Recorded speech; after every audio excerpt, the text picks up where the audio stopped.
बंदी छोड़ सतगुरु रामपाल जी परमेश्वर जी की जय हो।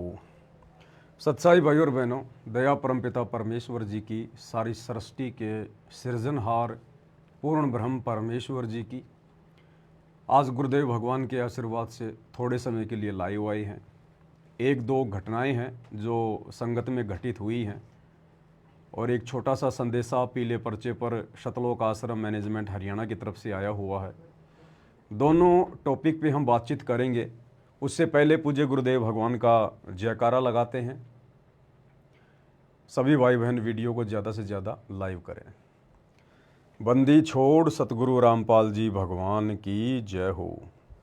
परम पिता परमात्मा, सारी सृष्टि के रचनहार, कुल मालिक, असंख्य ब्रह्मांडों के स्वामी, जगत गुरु, तीनों लोकों में प्रवेश करके सबका भरण पोषण करने वाले राजाधिराज, आत्माधार, नाथों के नाथ, देवों के देव महादेव, सर्वेश्वर महेश्वर, मृत्युंजय, अजरो अमर, आदि अनादि सनातनी प्रभु, जगत पिता जगदीश्वर, श्री श्री 1008 की उपाधि के वास्तविक अधिकारी, अकाल मूरत शब्द स्वरूपी राम वासुदेव सर्वगतम ब्रह्म, परम पूज्य प्रथम पूज्य परम संत परम पुरुष परम धनी परम दयालु, सत्य कबीर हक्का कबीर, अल्लाहु कबीर, अल्लाहु अकबर, बाखबर, अल्लाह ताला, जगत के तारणहार, जगत के मुक्तिदाता, जगत के जगन्नाथ, हारे के सहारे, हिंदुओं के राम, मुसलमानों के अल्लाह, सिखों के वाहिगुरु, ईसाइयों के मसीह, दया के सागर दया निधि, करुणा के सागर करुणा निधि, स्वयंभू प्रिभू, संकट मोचन, कष्ट हरण, मंगल करण, दुख भंजन, अविगत कबीर, निर्विकार निर्विषम परमात्मा, अलय अलेख सतगुरु, आदि अनादि सतगुरु, असली मर्यादा पुरुषोत्तम, असली राम, असली कृष्ण, असली घनश्याम, असली मुरारी, राजाओं के राजा, महाराजाओं के महाराजा, शहंशाहों के शहंशाह, सम्राटों के सम्राट, भगवानों के भगवान, अल्लाहों के अल्लाह, प्रभुओं के प्रभु, मसीहाओं के मसीह, सच्चे वाहिगुरु, बाबाओं के बाबा, पीरों के पीर, सेठों के सेठ, जगत सेठ, सावड़सा सेठ, सर्वगुण संपन्न, अनंत कोटि कलाओं के स्वामी, अनंत कोटि ब्रह्मांड के नायक, योगियों में महायोगी, ध्यानियों में महाध्यानी, सिद्धों में परम सिद्ध, ज्ञानियों में तत्व ज्ञानी, ब्रह्म ज्ञानी, महाज्ञानी, परम ज्ञानी, सर्वश्रेष्ठ ज्ञानी, विज्ञानी, युवा कबीर, समरथ कबीर, असमवात, अमित ओझा, सच्चे रहनुमा, करीम अल्लाह, सुबहान अल्लाह, दुनिया के अंतिम पैगंबर, 8 सितंबर 1951 से गांव धनाना, जिला सोनीपत, हरियाणा, भारतवर्ष की पावन भूमि पे प्रकट रियल कल्कि भगवान श्री नारायण साकार हरि, श्री बाबा साहेब नूर अनंत परमात्मा, सच्चे दरवेश, सच्चे बाखबर, संत शिरोमणि सतगुरु रामपाल जी परमेश्वर जी के चरण कमल में साध संगति से जुड़े हुए देश विदेश से आप और हम सभी सत्सेवक भाई बहनों का अनंत कोटि दंडवत प्रणाम। सत्साई भाई और बहनों, जिस कल्कि भगवान को वर्तमान में पूरी दुनिया सोशल मीडिया पर ढूंढ रही है, जिस कल्कि भगवान के विषय में दुनिया भर के भविष्य वक्ताओं ने भविष्यवाणियां की हुई हैं, भाई और बहनों, वो कल्कि भगवान धरती पर 8 सितंबर 1951 को ही प्रकट हो चुका है और उनका शुभ नाम है, पूजनीय नाम है, आदरणीय नाम है परमपिता परमेश्वर सतगुरु रामपाल जी भगवान। अब दुनिया इस बात पर विश्वास नहीं करेगी। दुनिया तो उस समय भी विश्वास ना करे जब इनका खुद का विष्णु भगवान, जो 3 लोक का एक विभागीय मंत्री है सतोगुण का, अगर खुद विष्णु जी भी धरती पर अवतार लेकर आ जाएं और ये कहें कि मैं कल्कि हूं, तो भी ये दुनिया नहीं मानेगी, क्योंकि प्रत्यक्ष को दुनिया स्वीकार करती नहीं है, प्रत्यक्ष को दुनिया मानती नहीं है। इस काल लोक की गंदी आदत है, किसी भी महापुरुष के जाने के बाद उसके मंदिर बनाकर, मूर्तियां बनाकर, मस्जिदें बनाकर, चर्च बनाकर, गिरजा घर बनाकर, गुरुद्वारे बनाकर फिर उसको भगवान मान के पूजना, ये हमारी गंदी और पुरानी आदत है। तो ये दुनिया तो अगर श्री विष्णु जी के अवतार कल्कि, जिनका वास्तविक नाम है निकलंक अवतार, जो कलयुग के अंत में आने हैं, अगर वो भी वर्तमान में आ जाए और आकर ये कहे कि मैं ही कल्कि हूं, तो भी ये दुनिया नहीं मानेगी, मजाक में लेगी, मजाक उड़ाएगी। लेकिन भाई और बहनों, कल्कि 2 हैं, कल्कि के अर्थ 2 हैं। दुनिया जिस कल्कि भगवान को ढूंढ रही है अपने माइंड को सेट करके, वो सोच रहे हैं कि विष्णु जी का अवतार आएगा, कल की अवतार आएगा। कल की अवतार तो कलयुग के एंड में आएगा। अभी तो कलयुग की शुरुआत हुई है, 5,500 वर्ष बीते हैं, और वो आएगा लाखों साल बाद, 3 लाख साल बाद एंड में। और वर्तमान में जो कल की भगवान धरती पर प्रकट हैं, आए हुए हैं, ये विष्णु जी के अवतार नहीं हैं। ये तो विष्णु को पैदा करने वाले हैं, करोड़ों अरबों शंखों विष्णु बनाने वाले हैं, जिन्होंने ब्रह्मा विष्णु महेश को बनाया, दुर्गा को बनाया, काल को बनाया, पूरी कायनात को रचा, सृष्टि को रचा। वर्तमान में हम जिस कल्कि की बात कर रहे हैं और जो धरती पर प्रकट हो चुके हैं, कबीर भगवान जिनका वैदिक नाम है और वर्तमान में सतगुरु रामपाल जी के नाम से धरती पर प्रकट हैं, ये हैं रियल कल्कि भगवान, यानी कलयुग का भगवान, जो आत्माओं को इस समय मोक्ष देगा, मुक्ति देगा, आत्माओं का आत्म कल्याण करेगा। ये हैं वो कल्कि भगवान। लेकिन ये दुनिया नहीं मानेगी। दुनिया ने तो अपने भगवानों को नहीं माना समय पर, सतगुरु रामपाल जी भगवान को कहाँ से मानेगी, कहाँ से पहचानेगी। त्रेता युग में श्री रामचंद्र जी आए, बेचारा धक्के खा खा के मर गया, अंत में सरयू नदी में डूब के आत्महत्या करनी पड़ी छलांग मार के, लेकिन दुनिया उनको समझ नहीं पाई। द्वापर में श्री कृष्ण जी आए, विष्णु जी, बेचारा अंत में दर्दनाक मौत को प्राप्त हुआ, पूरे खानदान का सत्यानाश हो गया दुर्वासा ऋषि के श्राप के कारण। 56 करोड़ यादव आपस में कट कट के मर गए। श्री कृष्ण जी के सारे लड़के लड़कियां पत्नी सब कट कट के मर गए प्रभास क्षेत्र में, जमुना जी के किनारे, उनकी आंखों के सामने। और अंत में जहरीला तीर लगने से श्री कृष्ण जी की दुर्गति से मौत हुई। तो इस दुनिया ने तो द्वापर में श्री कृष्ण जी को भी अवतार नहीं माना, परमात्मा नहीं माना। इसी प्रकार उनके साथ में लड़ाई झगड़े, मन मुटाव, राग द्वेष, ईर्ष्या। तो ये दुनिया की गंदी और घटिया आदत है।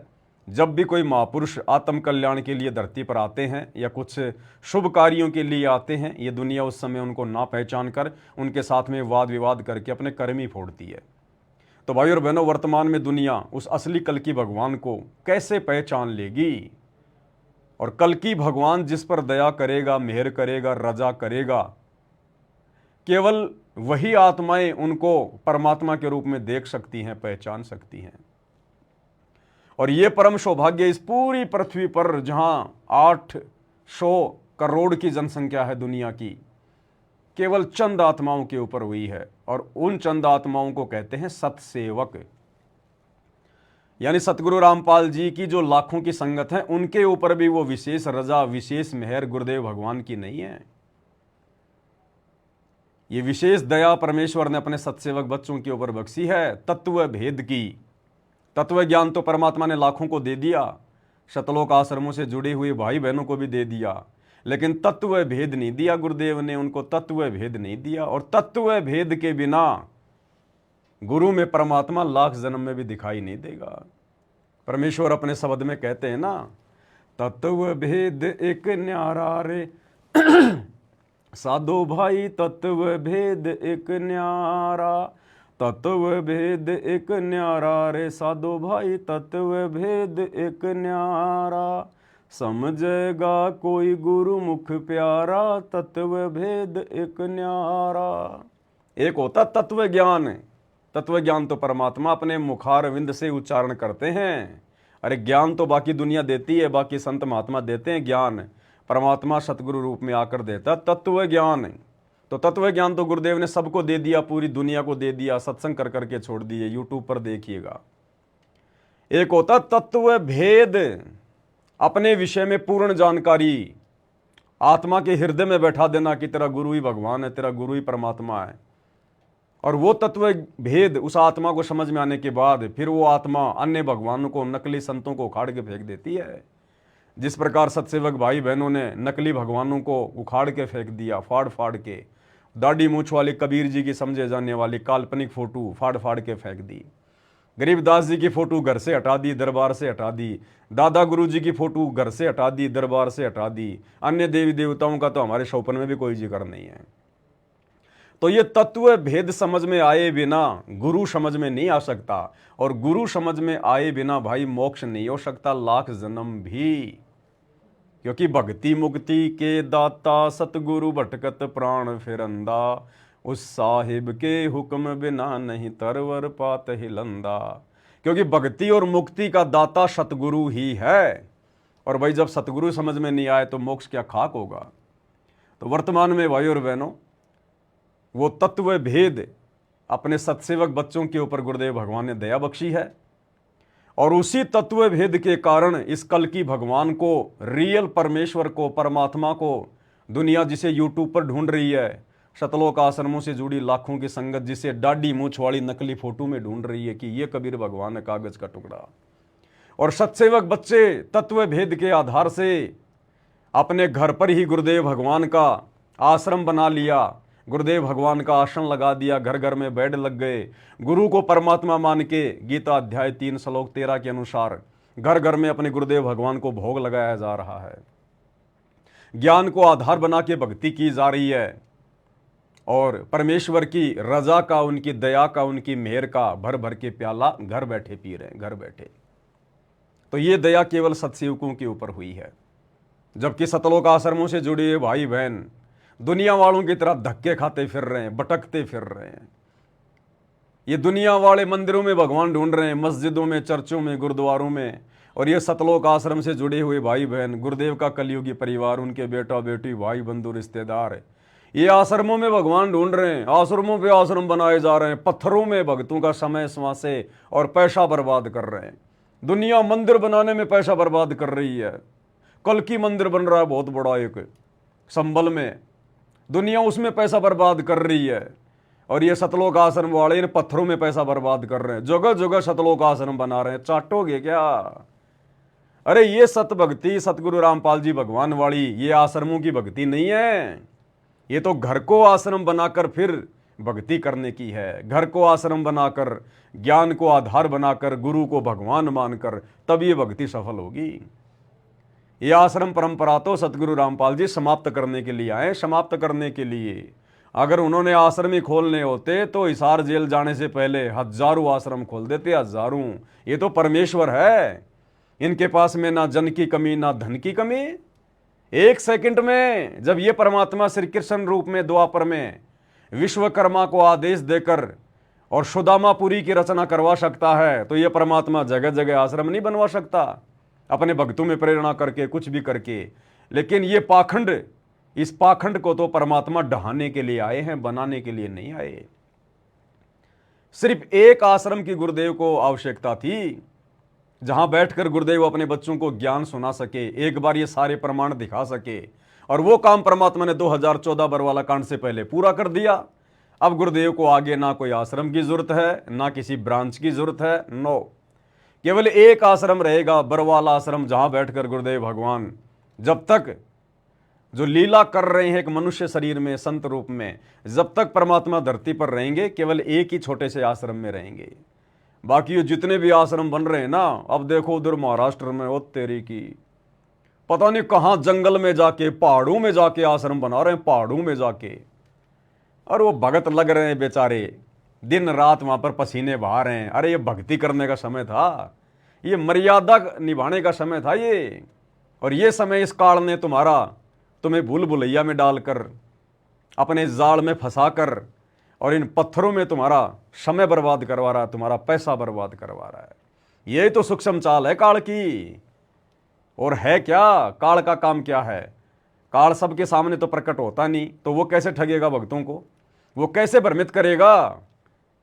जो मर्यादा तोड़कर भक्ति कर रहे होंगे, उनके अंदर कुप्रेरणा करके, उनके अंदर प्रवेश करके, जिस प्रकार बरवाला कांड करवाया काल में, मर्यादा विहीन भक्तों के अंदर प्रवेश करके, प्रेरणा करके, जैसे कि गुरुदेव का परिवार, ये स्टेट कोऑर्डिनेटर, बड़े बड़े नामदान संचालक, इन सब के अंदर काल ने प्रेरणा करके बरवाला कांड करवा दिया, क्योंकि ये लोग मर्यादा में थे नहीं। इन लोगों ने कभी गुरु को भगवान माना नहीं। तो जो अपने गुरु को परमात्मा मानकर भक्ति मार्ग पर नहीं चलेगा, काल उसके घट में आके बैठ जाता, घट में आके, और फिर वो निरी कुबद सोचेगा, कुबद, उल्टी प्रेरणा होंगी सारी की सारी। वो सोचेगा मैं बहुत सही कर रहा हूं, बिल्कुल सही कर रहा हूं। लेकिन भाई सही और गलत का निर्णय तो गुरु का ज्ञान करेगा, भगत की अपनी प्रेरणा कोई निर्णय नहीं कर सकती। तो भाई और बहनों, ये वो अनमोल समय, प्राइम समय, जिस समय परमेश्वर आप और हमसे ज्ञान आधार से घर बैठा कर भक्ति करवा रहे हैं, और ये काल इन सतलोक आश्रमों वालों की चोटी पकड़ के इनकी चक्री बांध रहा है। चक्री दिन रात इनका खून पसीना बहा रहा है, फालतू में, व्यर्थ में, जबकि ये आश्रम किसी काम नहीं आएंगे।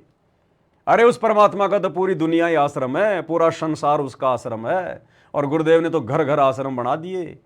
जिस घर से किसी ने उपदेश ले लिया तो घर पर जाकर वो क्या करेगा? सबसे पहले अपने गुरु जी का दरबार लगाएगा, वहां परमेश्वर की ज्योत जलाएगा, तीनों समय की आरती करेगा, सत्संग सुनेगा, दंडोत करेगा। अरे वो शमशान घाट है क्या? वो भगत का घर आश्रम नहीं तो क्या शमशान घाट है? फिर हमने भला इन आश्रमों में जाकर धक्के खाने की क्या आवश्यकता है? आश्रमों पे आश्रम बनाने की क्या आवश्यकता है?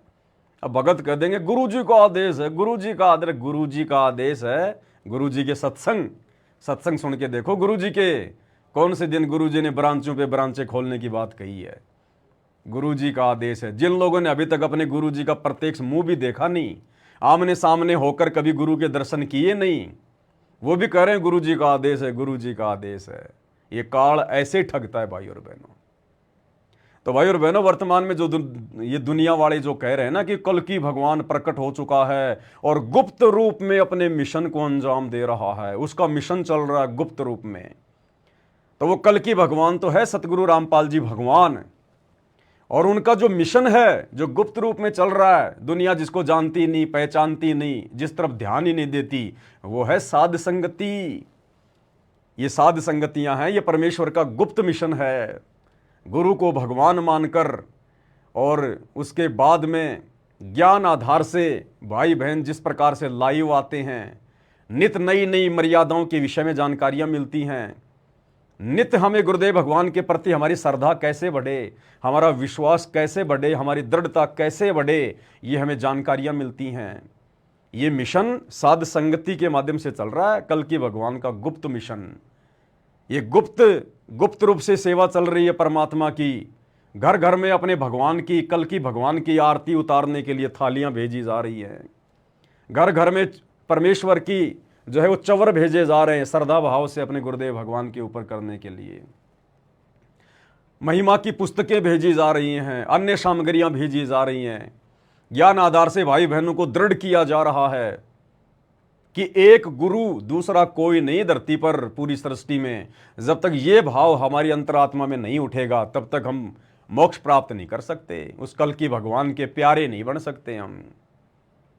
तो ये गुप्त मिशन पिछले 10 वर्षों से, अगर आपको लिस्ट बना के अगर मैं बताने लग जाऊं कि पिछले 10 वर्षों में गुरुदेव भगवान ने अपने भक्ति विधान में साध संगति के माध्यम से क्या क्या चेंज करवा दिया है, तो भाई और बहनों कम से कम भी नहीं तो पूरे 300 पेज की एक पुस्तक बन जाएगी। 100 ऐसे पॉइंट जो परमेश्वर ने अपने जेल जाने के बाद में साध संगति के माध्यम से चेंज करवा दिए, बदलाव करवा दिया। और आने वाले समय में पूरे विश्व में यही भक्ति नियम लागू होंगे जो नियम आज सत्सेवक भाई बहन निभाकर साध संगति से जुड़कर भक्ति कर रहे हैं।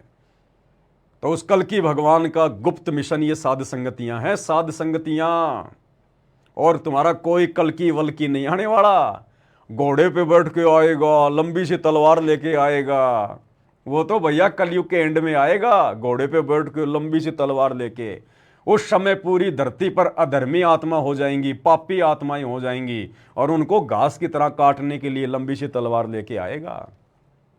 वर्तमान में उसको घोड़े की जरूरत नहीं है, वो कलयुग के एंड में घोड़ा लेके आएगा, क्योंकि उस समय साधन नहीं होंगे, विज्ञान समाप्त हो चुकी होगी। वर्तमान में तो बढ़िया बढ़िया गाड़ियां हैं, मर्सिडीज हैं, पता नहीं 1-1 करोड़ की, 10-10 करोड़ की लग्जरी गाड़ियां हैं। वर्तमान में घोड़े पे बैठ के कल की भगवान क्यों अपने पेट में दर्द करेगा? तो ये तो लास्ट की बातें हैं। वो रियल कल की भगवान तो धरती पर आ चुका है, और उसी कल की भगवान ने, सतगुरु रामपाल जी परमात्मा ने इन वैज्ञानिकों के अंदर ये प्रेरणा करके, इनको बुद्धि देके परमात्मा ने ये विज्ञान शुरू करवाई है। ये पिछले 20 से 30 वर्षों के अंदर अंदर परमात्मा ने विज्ञान को शिखर पे पहुंचा दिया। यानी 30 साल पहले किसी गांव में कोई ब्लैक एंड व्हाइट टीवी हुआ करता था, और जब शनिवार और शुक्रवार को शाम को 9:30 बजे जब वो फिल्म आया करती थी, टूटी फूटी सी, वो पुरानी सी, तो पूरे गांव वाले ले लेके अपने कंबल सर्दी में जहाँ पर भैंसें चौथ करती थी, पेशाब करती थी, वहाँ बैठ जाया करते थे फिल्म देखने के लिए। तो भाई और बहनों, इस विज्ञान को शिखर पर यदि किसी ने पहुंचाया है तो सतगुरु रामपाल जी भगवान ने, इस परमात्मा ने। क्योंकि परमात्मा से बढ़कर ना इंसान है ना विज्ञान है। एक छोटी सी बात है भाई, विज्ञान को किसने बनाया? हर कोई कहेगा इंसान ने बनाया। और इंसान को किसने बनाया? परमात्मा ने बनाया। परमात्मा कौन है? सतगुरु रामपाल जी भगवान है। तो कौन बड़े हुए? ये कल की भगवान सतगुरु रामपाल जी।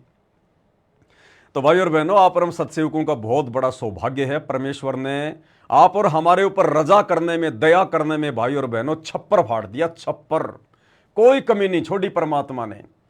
आज इस पूरी सृष्टि में, ना कि पृथ्वी पर, पूरे ब्रह्मांड में, पूरी सृष्टि में अगर कोई श्रेष्ठ आत्माएं हैं, कोई उत्तम आत्माएं हैं, जबरदस्त आत्माएं हैं, तो केवल सत्सेवक भाई बहन है, सत्सेवक भाई बहन। क्योंकि भाई और बहनों, इस परमात्मा ने आप और हमारे ऊपर अपनी पहचान करवाकर, गुरु रूप में परमात्मा के दर्शन करवाकर जो रजा बख्शी है, ये रजा भाई और बहनों असंख्यों जन्म ब्रह्मा विष्णु महेश के प्राप्त कर लेंगे तो भी प्राप्त नहीं हो सकती। हम इतने प्यारे, इतने लाडले हैं अपने गुरुदेव भगवान के। भगत तो उनके लाखों की संख्या में हैं, लेकिन देखो कैसे उनकी दुर्गतियां हो रही हैं। जो इन सतलोक आश्रमों में जाते हैं, नामदान सेंटरों पे जाते हैं, सेवा करते करते आश्रमों में दुर्गति से मौत हो रही है। ट्रैक्टर के नीचे दब दब के सेवा करते करते मर रहे हैं, फांसी खा खा के मर रहे हैं। इन आश्रमों में टैंक की सफाई करते समय जहरीली गैस से मर रहे हैं। आश्रमों में आते जाते समय दुर्घटना में मर रहे हैं। और वैसे देखो तो सतलोक आश्रम वालों की दुर्गतियां, कोई बीमारी से मर रहा है, कोई एक्सीडेंट में मर रहा है, कोई फांसी खा के मर रहा है, दुर्गति। लेकिन भाई और बहनों, भेड़ चाल रोक कौन दे? रुकेगा वही जिसके ऊपर सतगुरु रामपाल जी भगवान की दया होगी।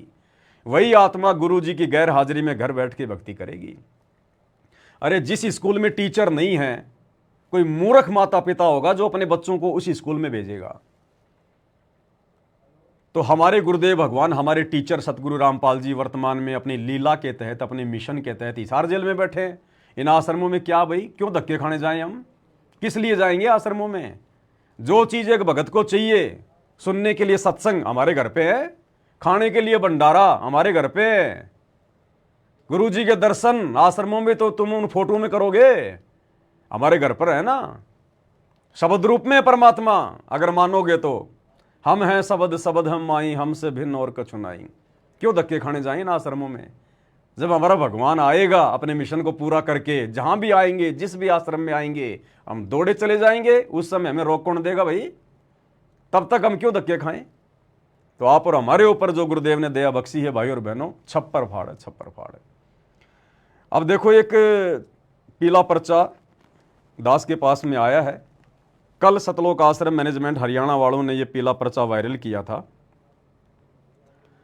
इसका शीर्षक है परमात्मा जी का संदेश। इस पीले पर्चे का शीर्षक क्या है? परमात्मा जी का संदेश।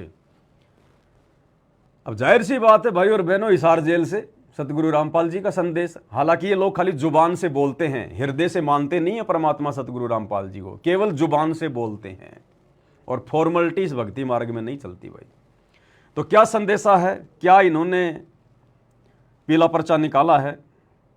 दिनांक 17 मई 2025, समय 4:35 शाम की। परमेश्वर कबीर जी की प्रिय संगत को व सेवादारों को दास का शुभ आशीर्वाद। परमेश्वर आप सबको सुखी रखे, हिम्मत दे, मोक्ष दे, काल कष्ट से बचाए। काल के द्वारा फैलाए जा रहे भ्रम जाल से बचे रहो। दास के दिशा निर्देश अनुसार अपने भक्ति धर्म कर्म यानी सेवा दान सुमरण करके इस दुखालय काल लोक से निकलकर परम शांतिदायक सनातन धाम सतलोक में जाकर सदा सुखी रहो। एक चीज की भूख है इन आश्रम वालों को, केवल दान करो, दान करो, दान करो। सुमरण तो ये खुद ही नहीं करते, भक्ति तो ये खुद ही नहीं करते, संगत को क्या खाक संदेशा देंगे? और जो लोग खुद भक्ति नहीं करते, उनके द्वारा दिया गया संदेशा संगत पे कहां काम करेगा? आगे क्या लिखा है? परमात्मा ने कमाल कर दिया लगता है। सतयुग आ गया, सुना जाता था कि परिवर्तन होगा, ये परिवर्तन होना शुरू हो गया है। रोटी कपड़ा और मकान हर गरीब को देगा कबीर भगवान। गुरुजी की तरफ से क्या लिखा हुआ बताया सतलोक आश्रम वालों ने कि गुरुजी ने हिसार जेल से लिख के भेजा है कि रोटी कपड़ा और मकान हर गरीब को देगा कबीर भगवान। ये पॉइंट ध्यान में रखना भाई और बहनों, क्योंकि दास की ड्यूटी भगवान ने इसीलिए लगाई है कि मैं इनके अंदर से मसाला निकाल के आपको दे सकूं, क्योंकि इन आश्रम वालों को समझ में नहीं आता इन्होंने क्या लिख दिया या क्या लिख के आया होगा। ये ड्यूटी परमात्मा ने साध संगति वालों की लगाई है पोस्टमार्टम करने की। तो आप इस पॉइंट को ध्यान में रखना, ये आगे काम आएगा। रोटी कपड़ा और मकान हर गरीब को देगा कबीर भगवान।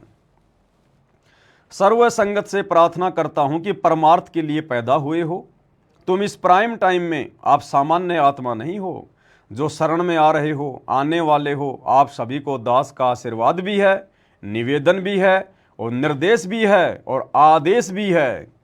जबकि गुरुदेव ने बताया कि निर्देश में आदेश और मार्गदर्शन दोनों चीज आ जाती है। निर्देश बोलने के बाद आदेश शब्द बोलने की आवश्यकता नहीं पड़ती। अब क्या कह रहे हैं सतलोक आश्रम मैनेजमेंट हरियाणा के अनुसार उनके कबीर भगवान क्या कह रहे हैं? अपनी सुविधा कम कर लो। इन लोगों के अनुसार गुरुजी ने हिसार जेल से क्या लिख के कहा है, क्या लिख के भेजा है संगत के लिए, क्या आदेश है? आदेश भी है, निर्देश भी है कि अपनी सुविधा कम कर लो। हम एक रोटी कम खा लेंगे लेकिन कोई भूखा ना रहे इस संसार में। इन आश्रम वालों के अनुसार गुरुजी ने क्या कहा, हिसार जेल से क्या लिख के भेजा है, क्या आदेश दिया है संगत को कि अपनी सुविधा कम कर लो। हम एक रोटी कम खा लेंगे लेकिन दुनिया वाले भूखे ना रहें, दुनिया वालों को भूखा ना सोने दें। अब भाई और बहनों यहीं पे दोगलापन आ गया। देखो यहीं पे दोगलापन आ गया। ऊपर क्या लिखा है कि रोटी कपड़ा और मकान हर गरीब को देगा कबीर भगवान। फिर भगतों ने रोटी थोड़ी खाने की क्या जरूरत है भाई? भगतों ने अपनी सुविधा कम करने की क्या आवश्यकता भाई? अरे दुनिया वालों को सुखी रखने के लिए, भूखी जनता को खाना खिलाने के लिए फिर भगतों ने सुविधा कम करने की क्या जरूरत है? एक रोटी कम खाने की क्या जरूरत है? जब कबीर भगवान ही सबको रोटी कपड़ा और मकान देगा, उनका नारा है कि रोटी कपड़ा और मकान सबको देगा कबीर भगवान, तो फिर कबीर भगवान दे रहा है ना, तो फिर भगतों को रोटी कम खाने की जरूरत क्या पड़ गई? फिर वो कबीर भगवान कहां हुआ जो अपने भक्तों की रोटी छीन रहा है और दुनिया वालों का पेट भरने की बात कर रहा है? क्या भगवान के घर में भी भिखारापन आ गया क्या? गरीबी आ गई क्या? निर्धनता आ गई क्या? जो सतगुरु रामपाल जी भगवान अपने भक्तों को एक रोटी कम खाने के लिए कहेंगे और कहेंगे दुनिया वालों का पेट भरो, तो बात तो वही है, चाहे दुनिया वाले भूखे मरो चाहे भगत भूखा मरो, एक तो भूखा मराएगा ना। अरे एक तो भूखा रहा ही। अगर भगत अपनी सुविधा कम करके एक रोटी कम खा के अगर दुनिया वालों का पेट भरेंगे भूखे लोगों का, तो भगत तो भूखा रहा ना। और भगत खा लेगा तो दुनिया वाले भूखे, तो एक तो फिर भी भूखा ही रहा। फिर कबीर भगवान का रोल क्या है कि रोटी कपड़ा और मकान हर गरीब को देगा कबीर भगवान? कहां दे रहा फिर कबीर भगवान? वो तो भगत दे रहे हैं। अरे फिर गरीबों को तो भगत दे रहे हैं, कबीर भगवान कहां दे रहा है? तो भाई और बहनों ये देखो, ऐसा ऐसा तो ये आदेश निकालते हैं जिसका ना कोई सिर है ना कोई पैर है। एक तरफ तो कहते हैं कि कबीर भगवान तीनों लोकों में प्रवेश करके सबका पेट भर रहा है, और यहां कहते हैं कि रोटी कपड़ा और मकान सबको देगा कबीर भगवान। और फिर अपने भक्तों को कबीर भगवान कह रहा है इन लोगों के अनुसार कि आप एक रोटी कम खा लो, एक टाइम खाना कम खा लो, अपनी सुविधा कम कर लो, लेकिन दुनिया वाले भूखे नहीं सोने चाहिए। तो बताओ कबीर भगवान कभी ये बात कहेगा? अरे जो परमात्मा तीनों लोकों में प्रवेश करके सबका पेट भरता है, उसके घर में किस चीज की कमी है? और हम तो उसके भगत हैं, उसकी शरण में आ गए, उसकी भक्ति कर रहे हैं। अपने भक्तों के लिए परमात्मा कभी ये कहेगा कि तुम एक रोटी जो है वो थोड़ी खा लो? बताओ, ये तो इनके संदेश आ रहे हैं, परमात्मा का संदेश लिख दिया नाम। इनको परमात्मा की परिभाषा का पै भी इनको पता नहीं है। अरे फिर वो भगवान कहां हुआ, परमात्मा कहां हुआ?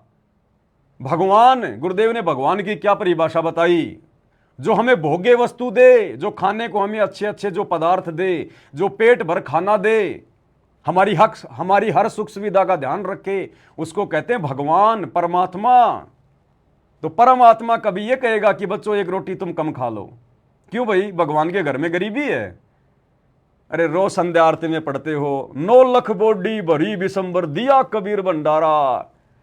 तुम एक तरफ तो दुनिया भर में जयकारा लगाते हो, कबीर भगवान ने 650 साल पहले काशी में बहुत बड़ा भंडारा किया, 18 लाख लोगों का पेट भर दिया, शतलोक से राशन आ गया, और आज तुम उसी कबीर भगवान की बेइज्जती कर रहे हो ये कहकर कि कबीर भगवान का आदेश आ गया परमात्मा का कि बच्चों एक रोटी कम खा लो। लेकिन दुनिया वाले भूखे नहीं सोने चाहिए। क्यों भाई? दुनिया वाले भक्ति करो ना। अरे दुनिया वाले भक्ति क्यों नहीं करते? जो भक्ति करेगा वो भूखा क्यों सोएगा भाई? भक्ति करो, आ जाओ सतगुरु रामपाल जी भगवान की शरण में, उपदेश लो, भक्ति करो, भूखे क्यों मरोगे? ये भगवान तो भूखों को भोजन देता है। आ जाओ इसकी शरण में। तो भाई और बहनों देखो किस प्रकार से ये दोगले दोगले मैसेज निकाल कर और टाइम पास किया जा रहा है। अब इसका कोई सिर पैर नहीं है इसका। हम एक रोटी कम खा लेंगे, अपनी सुविधा कम कर लो, लेकिन कोई भूखा ना रहे इस संसार में। और दूसरी तरफ भाई और बहनों, जिस भगवान का नाम लेकर, कबीर भगवान का नाम लेकर, सतगुरु रामपाल जी का नाम लेकर जो पीला पर्चा निकाल रहे हैं, अरे वो कबीर भगवान सतगुरु रामपाल जी तो स्पष्ट कह रहा है इस 1.5 मिनट के सत्संग में कि बच्चों आने वाले समय में जिस प्रकार से जनसंख्या बढ़ रही है, जो दुनिया की हालत हो रही है, जब धरती पर खाने को दाना भी नहीं होगा तो तुम भक्तों के घर में अगर 2 दाने होंगे सुबह मटका भरा हुआ मिलेगा। बताओ, कबीर भगवान सतगुरु रामपाल जी के तो ये वचन है।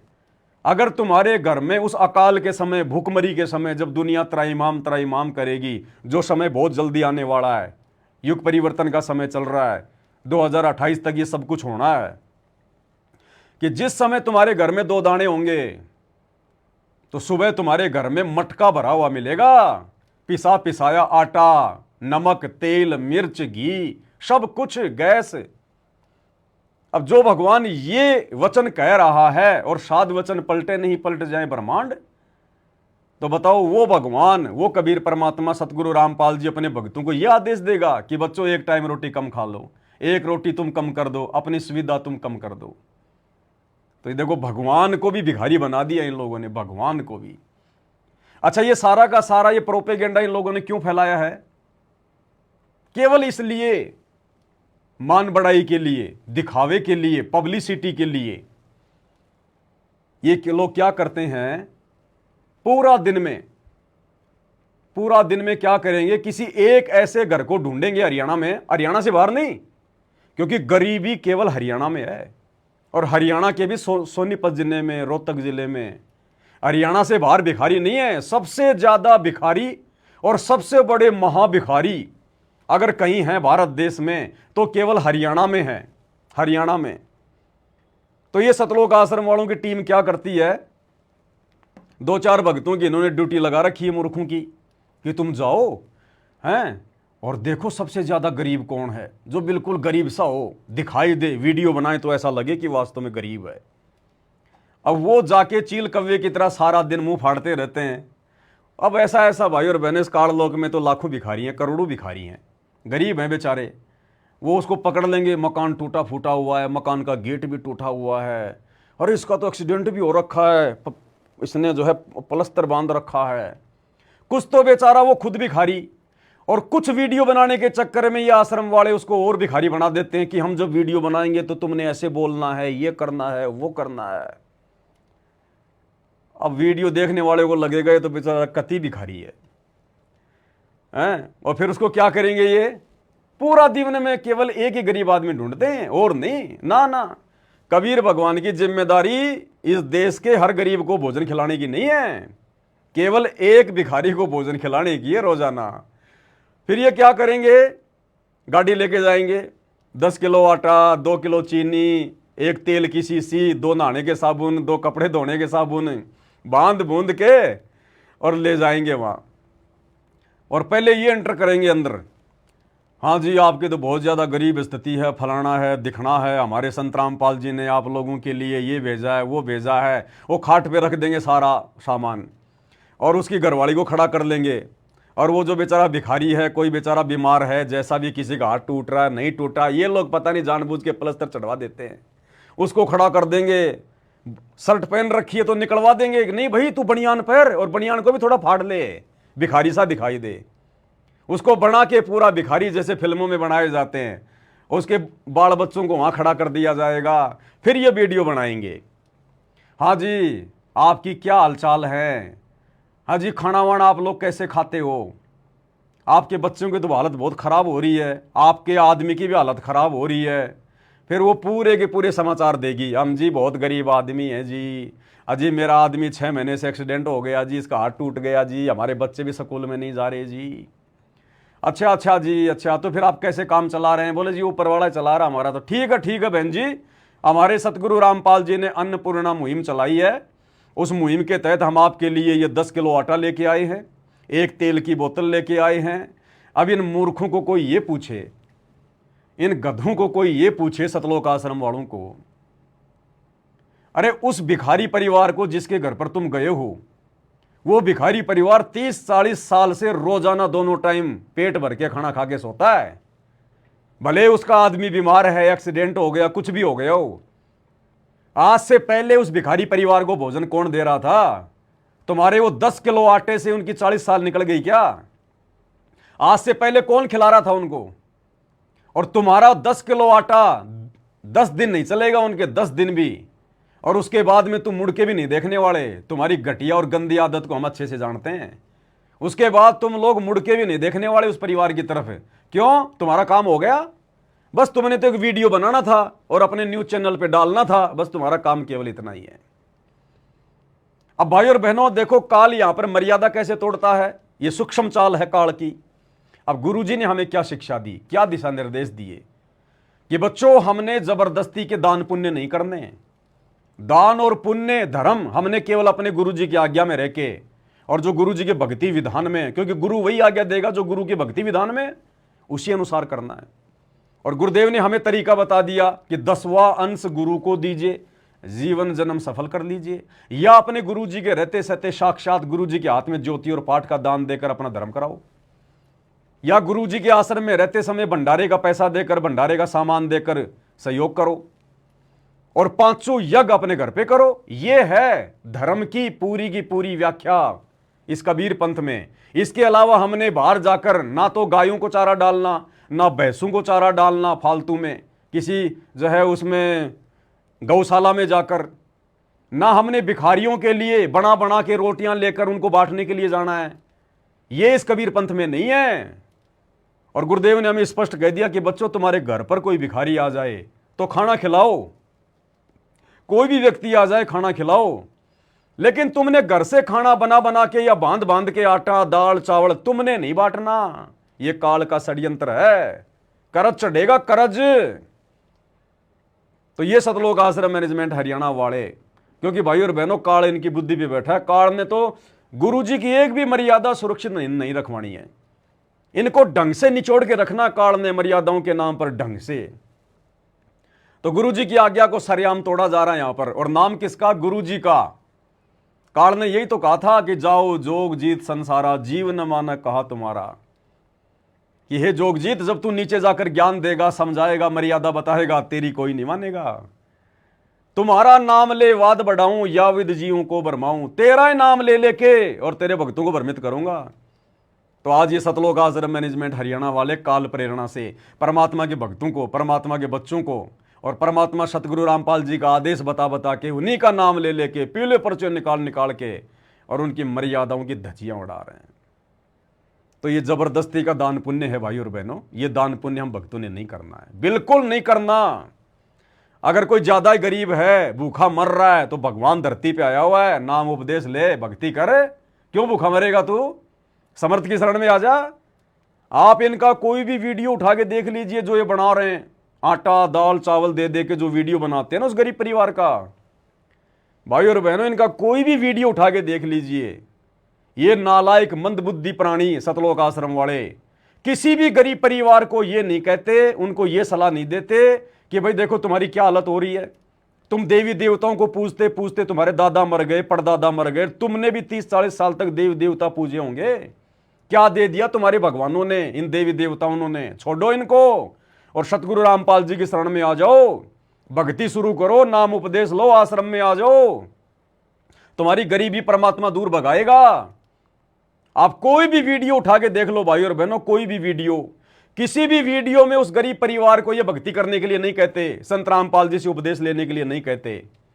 बस इतना कहेंगे संत रामपाल जी ने यो सामान भेजा जी थारे लिए हैं, यो 10 किलो आटा है, एक या ओरिजिनल तेल की बोतल है, 2 कपड़े धोने के साबुन है, 2 नहाने के साबुन है, और थारे बालका की कॉपी किताब भी देवाएंगे जी, इन बच्चों की फीस भी भरेंगे, इन बच्चों की स्कूल की जो ड्रेस है वो भी देंगे हम। लेकिन ये माई के लाल इतना सा उस परिवार को नहीं कहते कि भैया तुम नाम उपदेश ले लो, भक्ति कर लो, क्योंकि काल ने भक्ति थोड़ी करवानी है। ये सब कुछ हो क्यों रहा है? काल प्रेरणा से। तो काल भक्ति पे थोड़ी लगाएगा, काल तो मर्यादा तोड़वाएगा। तो देखो भक्ति का कोई जिक्र नहीं इन वीडियो में, एक सोचने की बात है ये। जबकि उनको बोलना चाहिए कि भाई देखो बहन, आज तो हम आपको दे गए, हमें आज पता चल गया, हम आज तो हम आपको दे गए राशन, और हम आपकी कब तक मदद कर देंगे बहन जी? 10 दिन कर देंगे, 20 दिन कर देंगे, आपने खुद ही खाना कमाना पड़ेगा, और वो हालत आपकी है नहीं। तो बहन जी आप संत रामपाल जी से नाम उपदेश लो, अपने बच्चों को दिलाओ, अपने पत्नी को दिलाओ, अपने पति को दिलाओ, देखो तुम्हारी क्या हालत हो गई, और फिर देखो भगवान रास्ता निकालेगा, इसकी बीमारी भी ठीक करेगा, छोटा मोटा कोई रोजगार भी देगा, भगवान समर्थ है। लेकिन ये शब्द तो इनकी जुबान से काल निकलने नहीं देता। और देख के वो सूखा राशन आ जाते हैं अपने घर पे। अब भाई और बहनों क्या पता वो औरत आटा बेच के आ जाए, क्योंकि वो गरीब नहीं है, उसको जबरदस्ती गरीब बनाया इन लोगों ने। वो औरत, वो परिवार इन आश्रम वालों के आगे भीख मांगने नहीं आया, इनसे आटा मांगने के लिए नहीं आया कि हम तो भूखे मर रहे हैं, आओ जी सतलोक आश्रम वालों हमें आटा दे के जाओ। ये खुद ढूंढते फिरते हैं भक्तों के कर्म फोड़ने के लिए। तो जबरदस्ती उस घर में ये 5-10 हजार रुपए का सामान दे के आ गए। अब वो औरत क्योंकि काल है, उसके सिर पे तो काल बैठा, वो कौन सी भगत है, क्या पता काल उसको तुरंत प्रेरणा कर दे कि ये तेरे भाई की शादी है ना अगले महीने, घर में पैसा है नहीं, यो बाबा रामपाल ने जो सामान भेजा है ना, यो सामान गांव की दुकान वाले को दे के आ जाऊं, ऐसे का सा 10 हजार का है, 2 हजार तो दे ही देगा। अब वो दुकान वाला 10 हजार का सामान 2 हजार में क्यों नहीं लेगा भाई? वो तो सामान लेके तुरंत 2 हजार रुपये पकड़ाएगा, और फिर वो अपने भाई की शादी में नाचेगी, उसका आदमी शराब पिएगा, दुनिया भर के वो पाखंड करेगी, और वो कर्म किसके फूटेंगे? भक्तों के। जिन भक्तों के ज्योति पाठ और दान के पैसों से ये आश्रम वाले इस प्रकार की ड्रामेबाजी कर रहे हैं। अन्यथा उस कबीर भगवान सतगुरु रामपाल जी को केवल हरियाणा में भिखारी दिखाई दे रहे हैं क्या? अगर उनके द्वारा ये अन्नपूर्णा योजना चलाई जा रही है, अरे तो सतगुरु रामपाल जी तो परमात्मा है, भगवान है, पूरा विश्व उनका बच्चा है। अगर सतगुरु रामपाल जी भगवान से लोगों की गरीबी और ये उनका भिखारीपना, उनकी भूख अगर सहन नहीं हो रही है, तो हरियाणा में क्यों? अरे गाजा में जाओ, गाजा में 5 लाख लोग वहां भूख से बिलख रहे हैं। इजराइल ने गाजा का क्या हाल कर दिया, भिखारी बना दिया पूरे शहर को, बच्चे भूख से मर रहे हैं, वहां पर बिलख रहे हैं। क्या वो कबीर भगवान के बच्चे नहीं है क्या? क्या वो सतगुरु रामपाल जी के बच्चे नहीं है क्या? क्या उन पे सतगुरु रामपाल जी को दया नहीं आ रही क्या?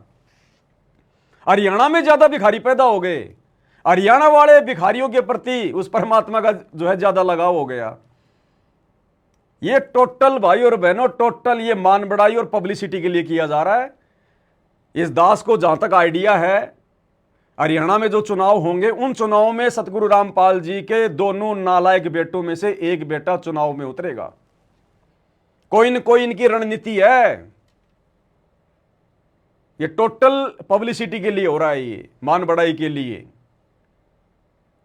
अरे दिल्ली में जाओ ना, अगर देश की अगर भूख मिटाने की चिंता है आश्रम वालों, अगर ये भिखारीपना समाप्त करने की इच्छा तुम्हारी कि दुनिया में कोई भिखारी ना रहे, रोटी कपड़ा और मकान सबको देगा कबीर भगवान, तो जिस प्रकार से तुम्हारा कबीर भगवान जिस धीमी गति से, जिस कछुआ चाल से चल रहा है, रोजाना पूरे विश्व में केवल हरियाणा के एक भिखारी को भोजन देना, 10 किलो आटा, इस रफ्तार से तो ये दुनिया लाख साल में भी अमीर नहीं बनने वाली।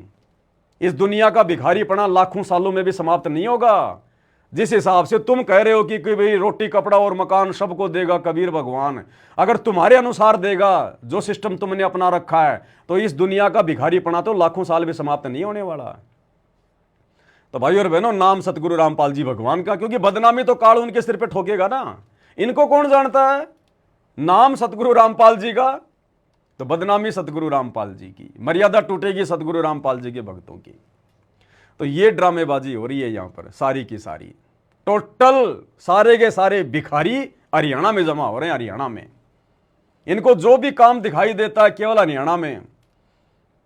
आरक्षण में जाके बैठेंगे तो हरियाणा में, धर्मशाला बनवाएंगे तो हरियाणा वालों की, गौशालाओं में दान देंगे तो हरियाणा वालों के, गरीब परिवारों को राशन पानी देंगे तो हरियाणा वालों को। टोटल सारा का सारा भिखारीपना हरियाणा में घुसा हुआ है। हरियाणा में तो भाई और बहनों जबरदस्ती के भिखारी बनाए जा रहे हैं। सतगुरु रामपाल जी का ये मिशन नहीं है, और ना कभी 30 साल से उन्होंने इस प्रकार से लोगों के घरों में कभी आटा पहुंचाया। इनको ज्यादा ज्ञान है क्या जो इनको अब समझ में आई है, जो आज से पहले संत रामपाल जी के दिमाग में नहीं आई ये बात है? क्या संत रामपाल जी के समय पे कोई भिखारी नहीं थे क्या?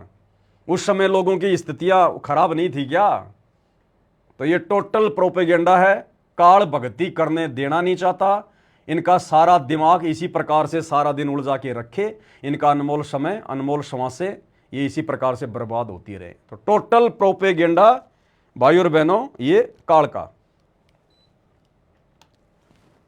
आगे क्या संदेश है भाई? सर्वसंगत से प्रार्थना है कि परमार्थ के लिए पैदा हुए हो तुम इस प्राइम टाइम में। आप सामान्य आत्मा नहीं हो जो शरण में आ रहे हो, आने वाले हो। आप सभी को दास का आशीर्वाद भी है, निवेदन भी है और निर्देश भी है, आदेश भी है। अपनी सुविधा कम कर लो, अपनी सुविधा कम कर लो। तो सुविधा कम करो आश्रम वालों। अरे तुम्हारे भगवान का आदेश, अगर भगवान मानते हो तो फिर आदेश भी मानो। गुरुजी दुनिया वालों को भोजन भंडारा करवाने के लिए, दुनिया का गरीबी भिखारीपना मिटाने के लिए तुम सतलोक आश्रम वालों को आदेश दे रहे हैं कि अपनी सुविधा कम कर लो, एक रोटी कम खा लो। तो नालायकों अपने गुरुजी के आदेश को फॉलो करो और इन आश्रमों में लड्डू जलेबी बर्फी बनाना बंद करो। गुरुजी तो कह रहे हैं एक रोटी कम खाओ और तुम लड्डू जलेबी बर्फी आन दे भाई, लड्डू जलेबी बर्फी आन दे भाई। बताओ, गुरु कह रहा कि अपनी सुविधा कम करो। देखो तुम लोगों ने पीला पर्चा निकाला, मैंने नहीं बनाया, और तुम ही कह रहे हो कि ये गुरुजी का आदेश है, तुम भक्तों के लिए आदेश है कि अपनी सुविधा कम करो और एक रोटी कम खाओ, और तुम लड्डू जलेबी बर्फी, लड्डू जलेबी बर्फी, लड्डू जलेबी बर्फी। तो तुम अपने गुरु के आदेश पे कहां चल रहे हो नालायको? तुम तो अपने गुरुजी के आदेश की धज्जियां उड़ा रहे हो। गुरु कह रहा है एक रोटी कम खाओ, सुविधा कम करो, और तुम लड्डू जलेबी बर्फी पे टूट के पड़ रहे हो। अभी ये जून में भंडारा आने वाला है 9, 10, 11 का, तुम्हारा वो नकली भगवान का कबीर प्रकट दिवस है, और तुमने अभी से लड्डू जलेबी बर्फी बनाना शुरू कर दिया, और तुम्हारा गुरु आदेश दे रहा कि सुविधा कम करो, सुविधा कम करो, और तुम ऊपर से ऊपर ठोके जा रहे हो कि गुरुजी तो ऐसे कहेंगे, गुरुजी को क्या पता लड्डू जलेबी बर्फी का स्वाद क्या होता है। तो बताओ तुम लिख क्या रहे हो, तुम्हारा गुरु आदेश क्या दे रहा है, और तुम अपने गुरुदेव के मुंह पे थप्पड़ मार रहे हो। यानी गुरुजी के आदेश को तोड़ना, गुरुजी के आदेश को ना मानना, गुरुजी के मुंह पे थप्पड़ मारना होता है। तो गुरुजी तो तुम आश्रम वालों को आदेश दे रहे कि अपनी सुविधा कम करो, एक रोटी कम खाओ, और तुम लड्डू जलेबी बर्फी बनाने में लग गए। तो तुम कहां गुरु भगत हो, कहां तुम अपने गुरु का आदेश मान रहे हो? अपनी सुविधा कम कर लो, हम एक रोटी कम खा लेंगे, लेकिन कोई भूखा ना रहे इस संसार में। क्यों खा ले भाई कम रोटी? जब समर्थ की शरण में है, मर्यादा में रह के भक्ति कर रहे हैं, तो समर्थ के घर में कोई कमी है क्या जो अपने बच्चों को यह कहेगा कि तुम एक रोटी थोड़ी खा लो? अरे दुनिया की भूख मिटाने के लिए क्या भगवान अपने भक्तों को रोटी के लिए यह कहेगा कि तुम एक रोटी थोड़ी खा लो? नालायकों, डूब के मर जाओ, शर्म करो। कुछ नहीं लिखना आता है कोई संदेशा तो पवन दास को फोन मिला लिया करो, बता दूंगा तुम्हें। अगर संगत को भी अगर तुमने मूर्ख बनाना है अपने धार्मिक धंधे के लिए, तो कम से कम गुरुजी के वचन तो सही प्रकार से लिखो। अगर नहीं तुम्हारी दिमाग में कोई बात आ रही है तो फोन कर लिया करो मेरे से। फोन पे शर्म आती है तो व्हाट्सएप पे मेरे को बोल दिया करो कि पवन भगत जी पीला पर्चा बनाओ ऐसे ऐसे। नालायकों, क्यों अपने गुरुजी की बेइज्जती कर रहे हो, बदनामी कर रहे हो तुम? एक तरफ तो कह रहे हो कबीर भगवान, सबका भगवान, ब्रह्मा विष्णु महेश का पिता, सारी सृष्टि का रचने वाला, सबका पेट भरने वाला, वो सबका पेट भरने वाला दुनिया की गरीबी मिटाने के लिए अपने भक्तों को यह कहेगा कि तुम एक रोटी थोड़ी खा लो? फिर वो भगवान कहां हुआ जो अपने भक्तों का पेट काट के और दुनिया का पेट भर रहा है?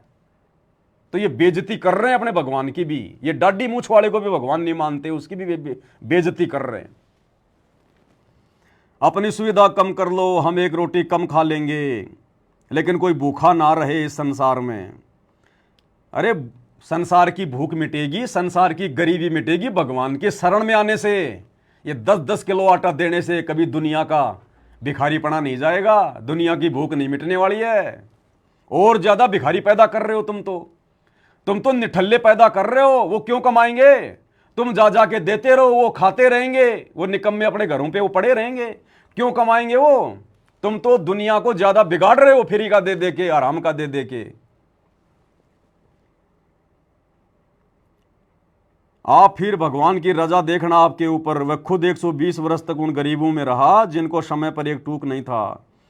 आशीर्वाद से बहुत कुछ दिया, पर ऐसे नहीं दिया। अब देना था और उसने दिखाना था। अब देना था तो फिर दे क्यों ना भगवान? फिर भगवान ये क्यों कह रहा है कि बच्चों तुम एक रोटी कम खा लो और दुनिया को खाना खिलाओ? अगर अब देना था भगवान ने, जैसा कि पीले पर्चे में लिखा है कि 650 साल पहले तो भगवान खुद ही गरीब की भूमिका कर रहा था, और आज देना था भगवान ने दुनिया को छप्पर फाड़ के, तो फिर दे ना भगवान दुनिया को छप्पर फाड़ के। अपने भक्तों की रोटियां कम करने की बात क्यों कही जा रही है फिर यहां पर? टोटल ज्ञान विरुद्ध, कोई सिर पैर नहीं इस पीले पर्चे का। अब देना था और उसने दिखाना था। मेरी 9 लाख बॉडी पर शक किया करते थे, ये नहीं हो सकता। अब देख लो, वही जुलाहा कबीर, वही दानक, सारे संसार का धारण पोषण करने वाला वही है। अभी तक तो अप्रत्यक्ष था, परंतु अभी प्रत्यक्ष है। अब ये इन आश्रम वालों के मुंह से बातें शोभा नहीं देती है कि अभी तक तो अप्रत्यक्ष था, अब प्रत्यक्ष है, यानी वो कबीर भगवान अब धरती पर प्रकट है। ये तुम्हारे मुंह से नालायको बात शोभा नहीं देती है। हाँ, ये बात अगर सत्सेवक कहें कि कबीर भगवान आज धरती पर प्रत्यक्ष प्रकट है तो कोई बात भी बने। तुम मानते कहां हो कबीर भगवान अपने गुरु जी को? तुम तो दाढ़ी मूछ वाले को कबीर भगवान मानते हो, उस कागज के टुकड़े को, उस फोटो को। तभी तो तुम्हारे घर में, तुम्हारे दरबार में वो दाढ़ी मूछ वाली फोटो लग रही है। और अब जून के महीने में 9, 10, 11 को तुम कबीर प्रकट दिवस मना रहे हो उसी दाढ़ी मूछ वाले नकली कबीर का, और कह रहे हो कि अभी प्रत्यक्ष है, आज प्रत्यक्ष है। कहां है प्रत्यक्ष है? तो अरे वो दाढ़ी मूछ वाला ही कबीर है, तो आज प्रत्यक्ष कहां है? दिखाओ। तो तुम्हारे मुंह से ये दोगली बातें, बेबुनियादी बातें शोभा नहीं देती हैं। तुम अपने गुरु जी को तो एक जीव मानते हो, तो तुम्हारे मुंह से ये बातें शोभा कहा देगी कि आज कबीर भगवान प्रत्यक्ष प्रकट है।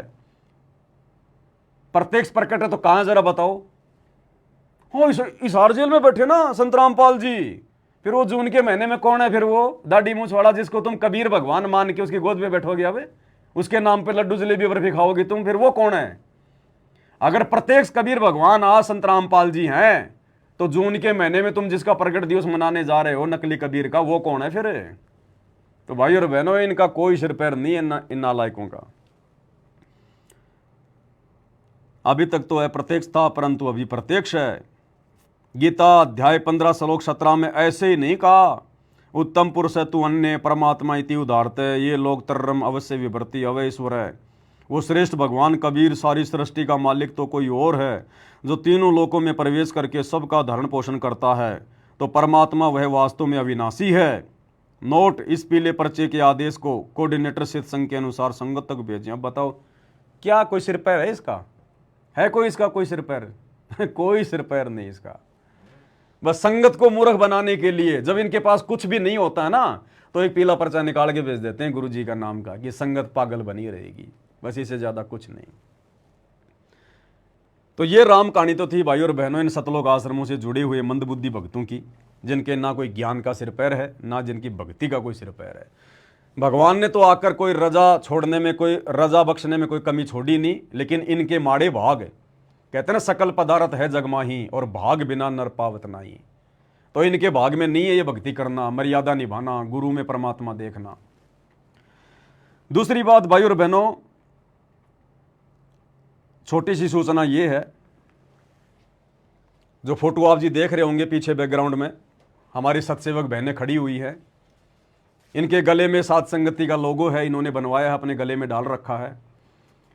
और सभी माता बहनों ने सफ़ेद सफ़ेद कपड़े भी पहन रखे हैं।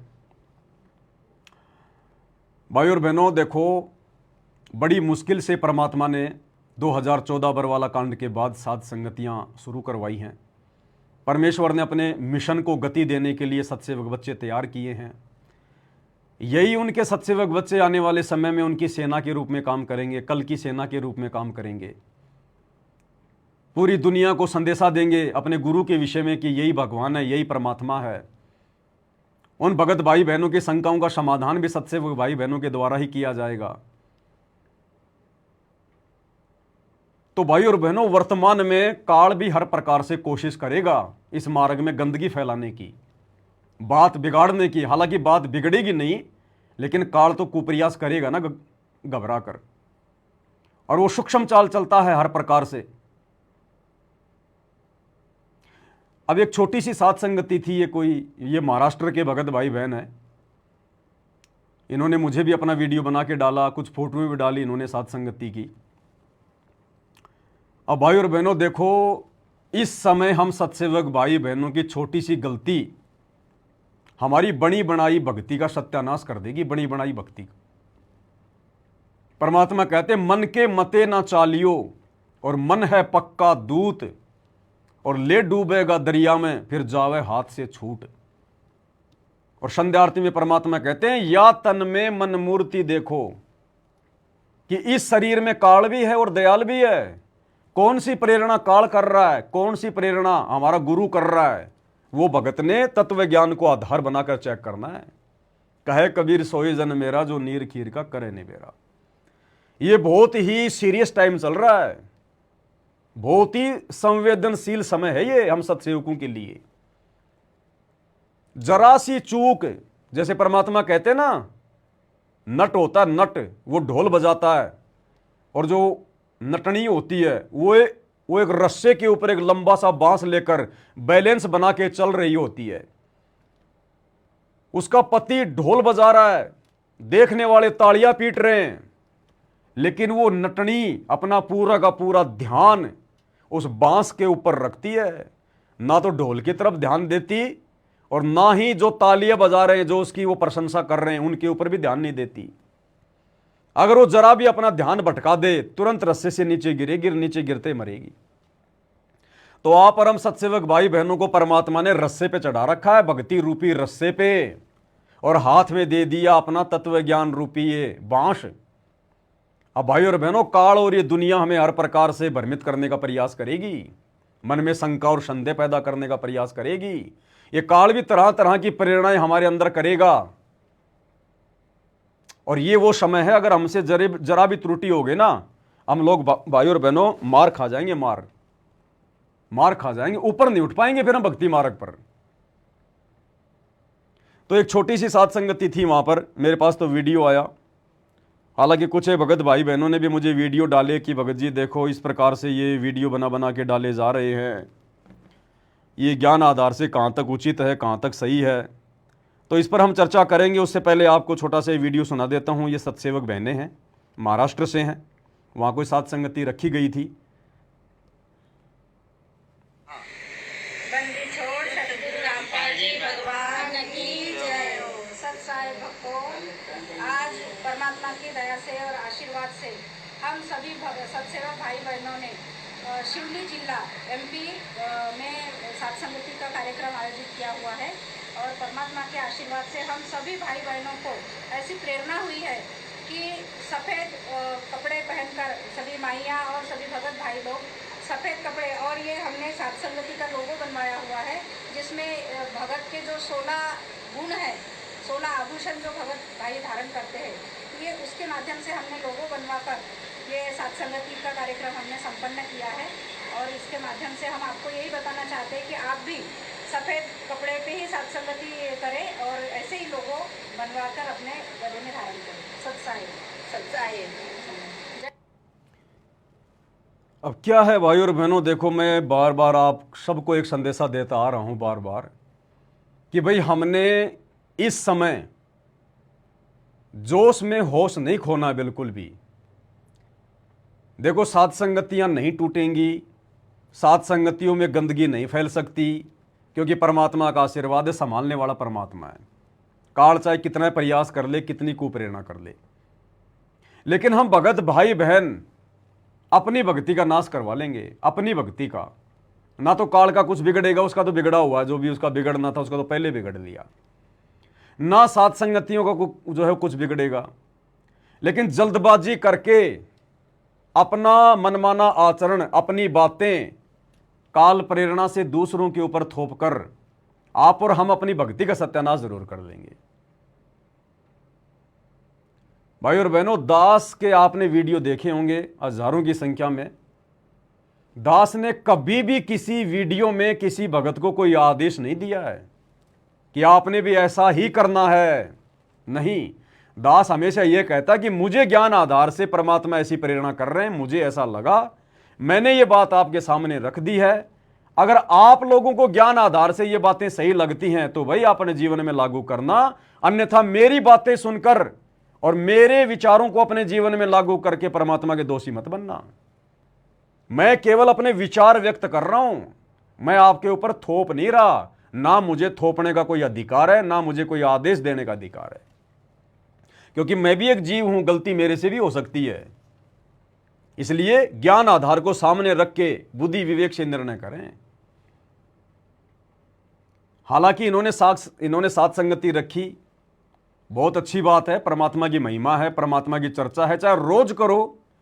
परमात्मा तो यही चाहते कि मेरे बच्चे रोज मेरी महिमा करें, रोज साध संगतियां करें, रोज भोग लगाएं, परमात्मा की चर्चा करें, अच्छे अच्छे शब्द निकलेंगे ब्रह्मांड में, अच्छा उसका असर होगा। भगवान तो आता है इसलिए, ये धंधा करते करते, ये दुनिया की गुलामी करते करते, दो रोटी के लिए सारा दिन भटकते भटकते तुम्हारे को युगों युगों बीत गए, कुछ हाथ नहीं लगा। इस भक्ति से सब कुछ हाथ लगेगा, लेकिन सही दिशा में सोच समझ कर बढ़ेंगे तो साथ संगति करना कोई बुरी बात नहीं है, बहुत अच्छी बात है। मालिक की दया है, भगत भाई इकट्ठे होते हैं, मालिक की ज्ञान चर्चा होती है, दृढ़ता आती है, विश्वास बढ़ता है। लेकिन यह समय कितना नाजुक है, आपने इसको भी सोच समझ के चलना पड़ेगा।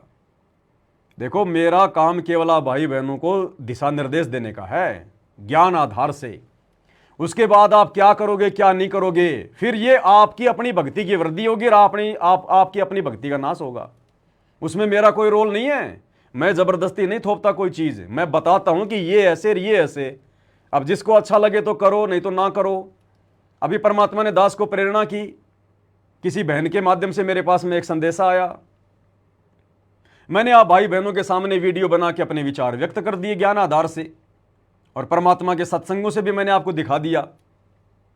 मैंने ये नहीं कहा कि आप लोगों ने थाली लेना जरूरी है, नहीं तो आप गुरुद्रोही हो जाओगे, सात संगति से हटा दिए जाओगे, और सब ने करना जरूरी है, सभी ऐसा करो। नहीं, आपने विचार व्यक्त किए बड़े प्यार से, प्रेम से, जिसको समझ में आया वो ऑर्डर दे रहा है, भगवान की आरती उतार रहा है। तो सात संगति करना कोई गलत नहीं है। रही बात सात संगति के लोगो बनवाकर गले में डालने की, इसमें भी कोई दिक्कत नहीं है, कोई दिक्कत नहीं है। भाई अपने गुरुदेव भगवान का लॉकेट भी तो हम गले में डालते हैं, ये लोगो तो कोई शिक्षा देगा आपको। इसमें तो भगत के 16 आभूषण लिखे हैं, 16 गुण लिखे हुए हैं, लक्षण लिखे हुए हैं। अगर कभी भी देखोगे तो कम से कम कुछ तो विचार करोगे। गुरुदेव भगवान का फोटो भी है इसमें, बहुत अच्छी बात है। लोगो बना के चाहे गले में रखो, चाहे घर में रखो, चाहे दरबार में रखो, चाहे कहीं भी लगाओ, चाहे गाड़ी में लगाओ, बाइक पे लगाओ, कोई दिक्कत नहीं है। लोगो लगाना भी कोई दिक्कत नहीं है। इन माता बहनों ने सफेद कपड़े पहन रखे हैं, उससे भी कोई ऑब्जेक्शन नहीं है, कोई दिक्कत नहीं है। कपड़े हैं चाहे काले पहनो, चाहे सफेद पहनो, चाहे लाल पहनो, उससे कोई लेना देना नहीं है भक्ति का और भगत का। अगर भक्ति हमारे पास में सही है, गुरु हमारा सच्चा है और हम मर्यादा में हैं, तो कपड़े चाहे लाल पहनो, चाहे पीले पहनो, चाहे सफेद पहनो, उसमें भी कोई दिक्कत नहीं है। लेकिन छोटी सी गलती जो बहन से हो गई है, वो छोटी सी गलती ये हो गई, इन्होंने एक आदेश के रूप में अपनी बात को पारित कर दिया। हालांकि इन्होंने अपने अंदर से सोच के आदेश नहीं दिया कि मैं भक्तों को आदेश दे रही हूं, लेकिन यह काल ऐसी गलतियां जल्दबाजी में करवा देता है, क्योंकि यह काल शब्दों के माध्यम से हमारी भक्ति बिगड़वाता है, शब्दों के माध्यम से। क्योंकि काल को पता कि शब्द कभी खंड नहीं होता, उस शब्द का रिएक्शन फिर उसी व्यक्ति को भोगना पड़ता है। तो बहन ने क्या कहा, एक बार आपको फिर से थोड़ा वीडियो सुनाता हूं, फिर साथ साथ हम चलेंगे ताकि आपके समझ में आ जाए और ये गलती हम आगे करने से बचें। बंदी छोड़ सतगुरु रामपाल जी भगवान की जय हो। सत्साई भक्तों, आज परमात्मा की दया से और आशीर्वाद से हम सभी सत्सेवक भाई बहनों ने शिवली जिला MP में सत्संगति का कार्यक्रम आयोजित किया हुआ है और परमात्मा के आशीर्वाद से हम सभी भाई बहनों को ऐसी प्रेरणा हुई है कि सफ़ेद कपड़े पहनकर सभी माइयाँ और सभी भगत भाई लोग सफ़ेद कपड़े, और ये हमने सत्संगति का लोगो बनवाया हुआ है जिसमें भगत के जो 16 गुण हैं, 16 आभूषण जो भगत भाई धारण करते हैं, ये उसके माध्यम से हमने लोगो बनवाकर ये सत्संगति का कार्यक्रम हमने संपन्न किया है। और इसके माध्यम से हम आपको यही बताना चाहते हैं कि आप भी सफ़ेद कपड़े पे ही सत्संगति करें और ऐसे ही लोगो बनवाकर अपने गले में धारण करें। सत्साई सत्साई। दो बातें सारी बहनें इकट्ठी होकर कह रही हैं, संदेशा दे रही हैं, वीडियो बना रही हैं कि आज हमको ऐसी प्रेरणा हुई है, आज हमको ऐसी प्रेरणा हुई है कि जब भी साध संगति करें तो सफ़ेद कपड़े पहनकर ही साध संगति करें। बस ये एक छोटा सा ज्ञान आधार से दास को ठीक नहीं लगा, गुरुजी के ज्ञान से, उनके विधान से ये मेल नहीं खाता। सफ़ेद कपड़े पहनकर ही साध संगति करें, ये आज हम सबको ऐसी प्रेरणा हुई है। ये प्रेरणा परमात्मा की तरफ से नहीं है और ये प्रेरणा वैसे कोई काल की तरफ से भी नहीं है। देखो, जो भी बहनें हैं मेरी, उनको निराश होने की ज़रूरत नहीं है, निराश होने की ज़रूरत नहीं है, क्योंकि परमात्मा ने आपके भाई को खड़ा कर रखा है। ऐसी गलतियां मालिक अपनी आत्माओं से नहीं होने देगा।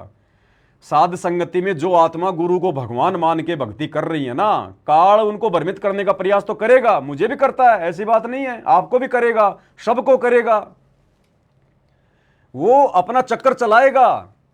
लेकिन अगर आत्मा के अंदर दोष नहीं है, अगर उसके अंदर से भाव सही है, भले उसके मुंह से शब्द निकल जाए, लेकिन अंदर से यदि उसके मन में कोई दोष नहीं है तो परमात्मा उसको नीचे नहीं करने देगा। तो जो बहन बोल रही है, इसके मन में ऐसा कोई दोष नहीं है, ऐसा कोई भाव नहीं है कि भाई कोई अगर सफ़ेद कपड़े नहीं पहनेगा तो हम वहाँ साध संगति में नहीं जाएंगे, या सफ़ेद कपड़ों के अलावा साध संगति नहीं हो पाएगी, ऐसा कुछ नहीं है। लेकिन बस वो जल्दबाजी में काल ने शब्द निकलवा दिए, और वो काल तो फिर शब्दों से पकड़ता है। ये तो शुक्र है कि हम समर्थ की शरण में हैं। समर्थ हमारे शब्दों को गौण कर देता है, छुपा देता है, साइलेंट कर देता है, गुप्त कर देता है परमात्मा, क्योंकि ये सर्वशक्तिमान है। अन्यथा हम ये एक कदम भी भक्ति पे नहीं चल सकते यहाँ। तो कपड़ों के विषय में देखो, गुरुदेव भगवान ने हमें स्पष्ट रूप से कह रखा है कि भाई कपड़े चाहे लाल हों, चाहे पीले हों, चाहे हरे हों, कैसे भी हों, बस सुविधाजनक होने चाहिए। बाकी कपड़ों का भक्ति से, ज्ञान से, साध संगति से कोई लेना देना नहीं है।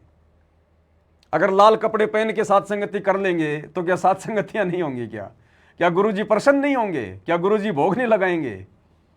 तो देखो बहन, कपड़ों का भक्ति मार्ग में कोई लेना देना नहीं है, और ना हमने इस प्रकार से आदेश रूप में, ध्यान रखना आगे, हमने कभी भी ये गलती नहीं करनी है।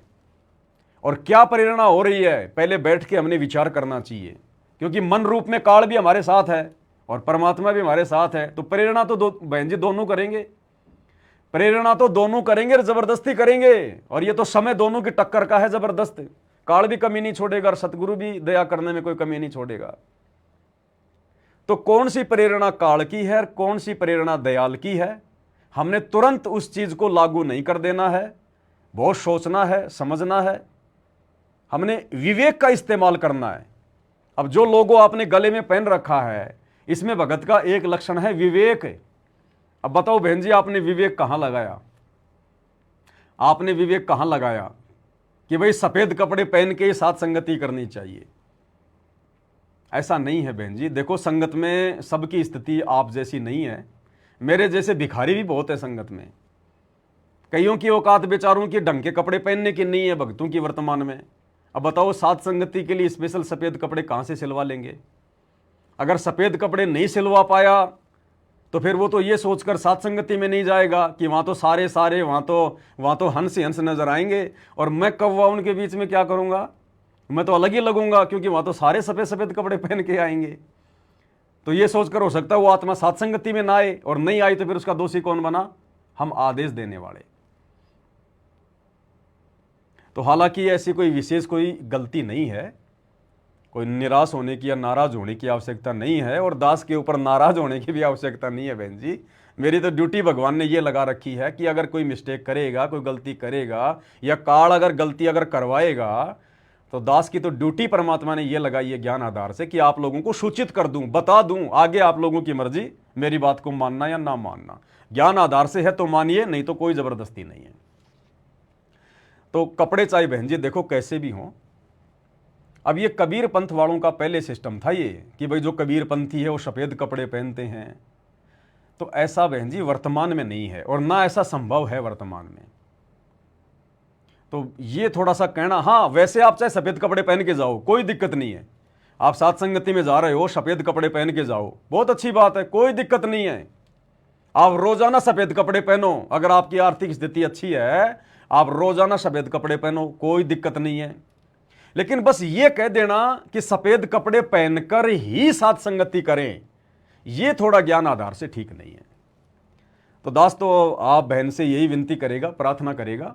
देखो गलतियां मुझ दास से भी होती हैं बहन जी, हम कोई भगवान नहीं है, कोई अवतार नहीं है, 2 कोटि के जीव हैं, सब माटी के पुतले हैं। गलतियां सबसे होती हैं, किसी से भी हो सकती हैं, और गलती हो जाए तो फिर, और जब उसका खुलासा हो जाए तो फिर हमने अपने आप को छोटा महसूस भी नहीं करना। गलती भी इंसान से होती है, इंसान गलतियों का पुतला भाई। जिस दिन हम गलतियां करना छोड़ देंगे उस दिन हम फिर भगवान के बराबर हो जाएंगे, यानी हम जीव से फिर बल्कि पीयू बनने की दिशा में चले जाएंगे। जब गलती करना छोड़ देंगे तो फिर सतगुरु यहां रखेगा ही नहीं, उठा के ले जाएगा सतलोक में। तो हमने आदेश रूप में इस प्रकार से कोई भी ऐसी बात संगत में सार्वजनिक नहीं करनी है। एक बार छोटा सा अपने छोटे भाई से सलाह कर लेती, भाई फ़ोन कर लेती कि भगत जी मेरे को ऐसी प्रेरणा हुई है, आप बताओ ज्ञान आधार से क्या उचित है, ये प्रेरणा परमात्मा की है या फिर मेरे अपने कोई अपने विचार हैं। तो दास बता देता बहन जी। तो थोड़ा सा ऐसा है ना, क्योंकि देखो बहन जी एक छोटा सा परिवार परमात्मा ने बनाया है, साथ संगति, सत्सेवक। अब ये काल तो चाहेगा आपस में हमारे को तोड़ना मरोड़ना, एक दूसरे से दूर करना। तो बहन जी सोशल मीडिया भी भगवान ने इसीलिए दी है कि तुरंत जो भी कोई अच्छी बात है या कोई गलत बात है, तुरंत वो सामने आ जाए और एक जगह बैठ के उसका समाधान कर दिया जाए। तो कोई भी ऐसी बात हो तो एक बार, और भी तो माता बहनों के फ़ोन आते हैं दास के पास में, भगत भाइयों के फ़ोन आते हैं, कोई भी उनको समस्या होती है, कोई बात समझ में नहीं आती है, मेरे से पूछ लेते हैं, दूसरे भाई बहनों से वो पूछ लेते हैं। तो एक बार थोड़ा सलाह मशवरा करना बहुत ज़रूरी होता है। अन्यथा देखो अब आपके कहने से ना तो कोई सफ़ेद कपड़े पहन के कोई साथ संगति में जाने वाला, ना कोई सफ़ेद कपड़े पहन के कोई साथ संगति करने वाला। तो एक तो हमारे वचन फैल हो गए क्योंकि हमारी बात को किसी ने माना नहीं, ठीक है। दूसरा, काल ने हमको दोषी बना दिया आदेश दिलवाकर गुरु जी के ज्ञान के विरुद्ध। तो हर प्रकार से फिर हम नीचे गिरते चले जाएंगे। ये पंचर ऐसे ही होता है भक्ति में, हमें पता भी नहीं चलता। अब आपने तो जोश में आके बोल दिए सारी बातें, आपको तो लगा कि बिल्कुल सही कही है मैंने, लेकिन अब आपको क्या महसूस हो रहा है जरा देखो। अब दास जब लाइव आया है, ये बातें बता रहा है, तो अब आपको महसूस भी हो रहा होगा कि हाँ उस समय थोड़ा जोश में आ गई थी मैं। तो थोड़ा सा ये जो लोगो है ना, लोगो, इसके ऊपर 16 जो भगत के लक्षण है ना, पहले बहन जी हम अपने ऊपर धारण करें, पहले हम उनके ऊपर चलना सीखें। हमारे अंदर वो धीरज होना चाहिए, धैर्यता होनी चाहिए, बुद्धि विवेक का इस्तेमाल होना चाहिए। अभी एक प्रकार से मनमान आचरण हो गया, एक दूसरे के ऊपर थोपने वाली बात हो गई कि भाई सफ़ेद कपड़े पहनकर ही साथ संगति करें। तो कोई गरीब परिवार है, बेचारा गरीब भगत है और वो साथ संगति करना चाहता है, और उसके परिवार में 8-10 मान लीजिए 2-4 बच्चे हैं, उसकी माँ है, उसका बाप है, उसकी पत्नी है। अब बताओ इतने आदमियों के लिए सफ़ेद कपड़े बेचारा कैसे सिलवाएगा, जो बड़ी मुश्किल से 2 टाइम की रोजी रोटी का जुगाड़ करता है। और फिर हर भक्तों ने सफ़ेद कपड़े सिलवाने पड़ेंगे। अब फिर ये एक प्रकार से फिर ये मनमाना आचरण हो गया, फिर हमारा गुरु नाराज होगा। तो बहन जी हम बिल्कुल, क्योंकि ये सहज मार्ग बताया ना गुरुदेव ने, सहज मार्ग, कपड़े का कोई रोल नहीं है। कितनी बार बताया गुरु जी ने, कपड़े का कोई रोल नहीं है। चाहे लाल कपड़े पहनो, चाहे पीले पहनो, चाहे सफ़ेद पहनो, कुछ भी पहनो। हाँ, दाढ़ी और मूछ भगत के रूप में, संत रूप में दाढ़ी और मूछें रखना बड़ी बड़ी, ये परमात्मा ने मना किया है। बाकी कपड़े चाहे कैसे पहनो, साफ सुथरे कपड़े हों, सुविधाजनक ढीले ढाले कपड़े होने चाहिए। अब देखो एक छोटी सी बात और बताता हूं अब आपको। अब ये हमारी बहन है, देखो ये कौन सी बहन है, ये वाली बहन है हमारी, जिन्होंने ये संदेशा जो ये दिया था भक्तों को कि भाई सफ़ेद कपड़े पहनकर ही साथ संगति करें। अब ज्ञान आधार से अगर हम विचार करें तो गुरुदेव भगवान हमें सत्संगों में भी कहते हैं, और वैसे भी आश्रम में परमात्मा माता बहनों को खूब टोका करते थे कि भाई आपने ये यहाँ तक के ब्लाउज वगैरह नहीं पहनने, ये प्रदर्शन नहीं करना हमने बिल्कुल भी। आपकी चाहे प्रदर्शन करने की इच्छा है या नहीं है, लेकिन अगर हम संगत हैं, सतगुरु के बच्चे हैं, तो माता बहनों ने यहां तक के ब्लाउज वगैरह नहीं पहनने।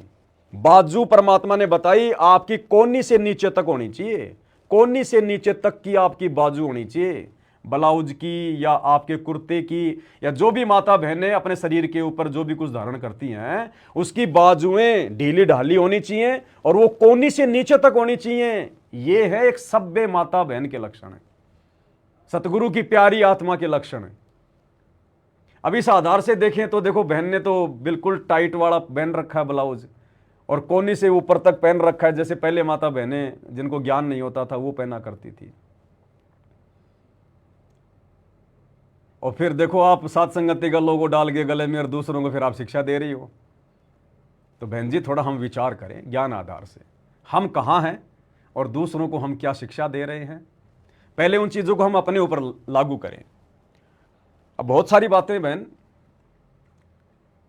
अब जैसे परमात्मा ने 5 दीपक वाली थाली के साथ में भक्तों से अपनी आरती उतरवाना शुरू किया है, तो देखो ये ऑटोमेटिक अंदर से परमात्मा प्रेरणा करेगा, लेकिन फिर हमने उन पे विचार भी करना पड़ेगा। अब दास शुरू से ही परमात्मा की जो आरती करता है, जब से परमात्मा ने ये आरती वाली जो थाली वाला जो शुरू करवाया है, 5 दीपक वाली आरती से थाली उतारना, दास ने कभी भी कोई टी शर्ट नहीं पहनी, हाफ बाजू की कोई शर्ट नहीं पहनी, जबकि दास तो वैसे भी ढीला ढाला ही पहनता है। एक दिन एक भगत हाफ बाजू की शर्ट पहन के, या एक भगत का वीडियो आया, वो हाफ बाजू की टी शर्ट पहन के आरती कर रहा था। मैंने उस वीडियो को देखा, तुरंत मेरे अंदर से प्रेरणा हुई, मुझे परमात्मा ने आदेश दिया कि बेटा संगत में वीडियो बना और भाई बहनों को समझा। तुम भगत हो, भगत परमात्मा के बच्चे हो, तुम सभ्य। जब भी आप अपने गुरुदेव भगवान की आरती उतारो, फुल बाजू की शर्ट होनी चाहिए और ढीली ढाली होनी चाहिए, टाइट नहीं होनी चाहिए बिल्कुल भी।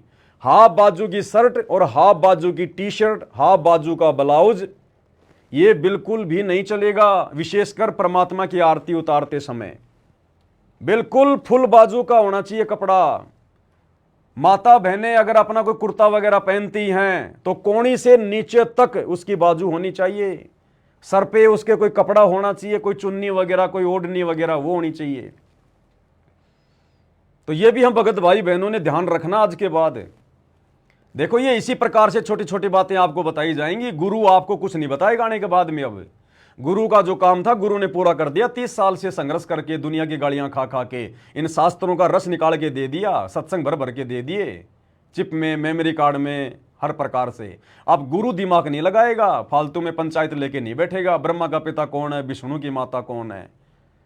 अब गुरु अपनी सेवा करवाएगा। अभी तक तो गुरु ने आप और हमारी सेवा की है, अब वो समय आ गया जब भगत गुरु को भगवान मान के उनकी सेवा करेंगे। अब भगत अपने गुरुदेव भगवान को जरा सा भी कष्ट नहीं होने देंगे, इतना सा भी। अब गुरु थूक नहीं बिलोएगा, शास्त्र नहीं दिखाएगा। अब तो गुरु की सेवा का समय आ गए। अभी तक तो गुरु ने हमारे लिए कष्ट उठाया है, गालियां खाई हैं दुनिया की, जेल में बैठे हैं, संघर्ष कर रहे हैं। अब आगे आने वाला समय गुरु की सेवा का समय है। अभी तक तो गुरु ने हमें अपनी पलकों पे रखा, अब हम अपने गुरु को अपनी पलकों पे रखेंगे।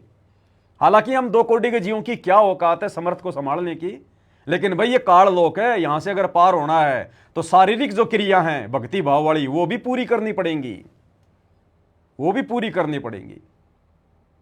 एक दास वीडियो देख रहा था भोग आरती का पिछले संडे को, अभी जो संडे गया उसको, शायद नेपाल से हमारी कमला बहन है, तो दास ने देखा उसकी बेटी है शायद, तो उसकी बेटी ने नीचे जो पजामा पहन रखा था, ऊपर तो ठीक था पूरा, मतलब फुल बाजू था कुर्ता वगैरह, लेकिन नीचे की जो पजामी थी उसकी पिंडियां दिख रही थी। पिंडियां मतलब घुटने से केवल थोड़ा सा नीचे था उसका नीचे का, बाकी पूरा वो खाली था। अब मैंने तो यही देखा उस वीडियो में, हो सकता है मेरी आंखों का धोखा भी हो, लेकिन मैंने तो उस वीडियो में यही देखा कि कमला बहन जी की जो बेटी है, युवा है, जवान हो रही है, होगी कम से कम 16-17 साल की, तो जब वो आरती उतार रही थी तो उसका पूरा वीडियो किसी ने बनाया होगा। तो नीचे मैंने देखा कि मुझे केवल उसका ऊपर का वो कुर्ता कुर्ता नजर आ रहा था, कुर्ते के नीचे केवल उसके पैर नजर आ रहे थे। मुझे कोई मतलब नीचे के कोई सलवार वगैरह या कोई कपड़ा वगैरह जो कुर्ते के नीचे तक होता है वो मुझे दिखाई नहीं दिया। मतलब उसकी पिंडियां दिखाई दे रही थी, उसकी पिंडियां घुटने से लेकर और नीचे तक, जहां तक उसका वो कुर्ता था, तो उसके कुर्ते के नीचे मुझे कोई कपड़ा दिखाई नहीं दिया। तो ये भी देखो, भक्ति के हिसाब से, भक्तों के हिसाब से, गुरुदेव की मर्यादाओं के हिसाब से ये उचित नहीं है। हमने काल को मौका देना ही नहीं। बहन जी, हो सकता है आपके घर पे 10 भगत आए, 20 भगत आए, कोई जवान है, कोई बूढ़ा है, कोई कैसा है, कोई कमजोर है, कोई ज्ञानी है, कोई अज्ञानी है। कब किसके मन में किस चीज को देख के क्या दोष पैदा हो जाए, बहन जी, कोई भरोसा नहीं। जिसके कारण दोष पैदा हुआ वो भी दोषी हो गई, और जिसके अंदर दोष पैदा हो गया वो भी दोषी हो गया। तो एक छोटी सी गलती के कारण है तो हम सब जीव ही आखिर। ये थोड़ी कि भाई संत रामपाल जी के भगत बन गए, परमात्मा ने विषय वासनाओं से दूर कर दिया तो बिल्कुल हमारे पांचों विकार ही भाग गए। नहीं, ये पांचों विकार हमारे अंदर ही हैं। ये मन, ये शैतान हमारे अंदर ही है। परमात्मा ने इसका रस्सा टाइट कर रखा, केवल इसका रस्सा टाइट कर रखा है। और अब हम इसको मौका ना दें, किसी भी प्रकार से मौका ना दें। अब गुरुदेव ने हमें विषय वासनाओं से दूर कर दिया, बहुत अच्छी बात है। मालिक की दया, उनके बिना कोई समर्थ नहीं कर सकता, उनके बिना कोई सोच भी नहीं सकता, कोई कर भी नहीं सकता। अब उन्होंने तो दया कर दी।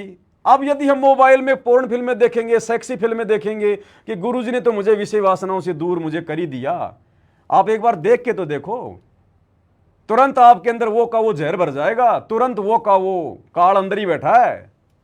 तो बहन जी, हमने मौका नहीं देना, संगत में चाहे कोई भी हो।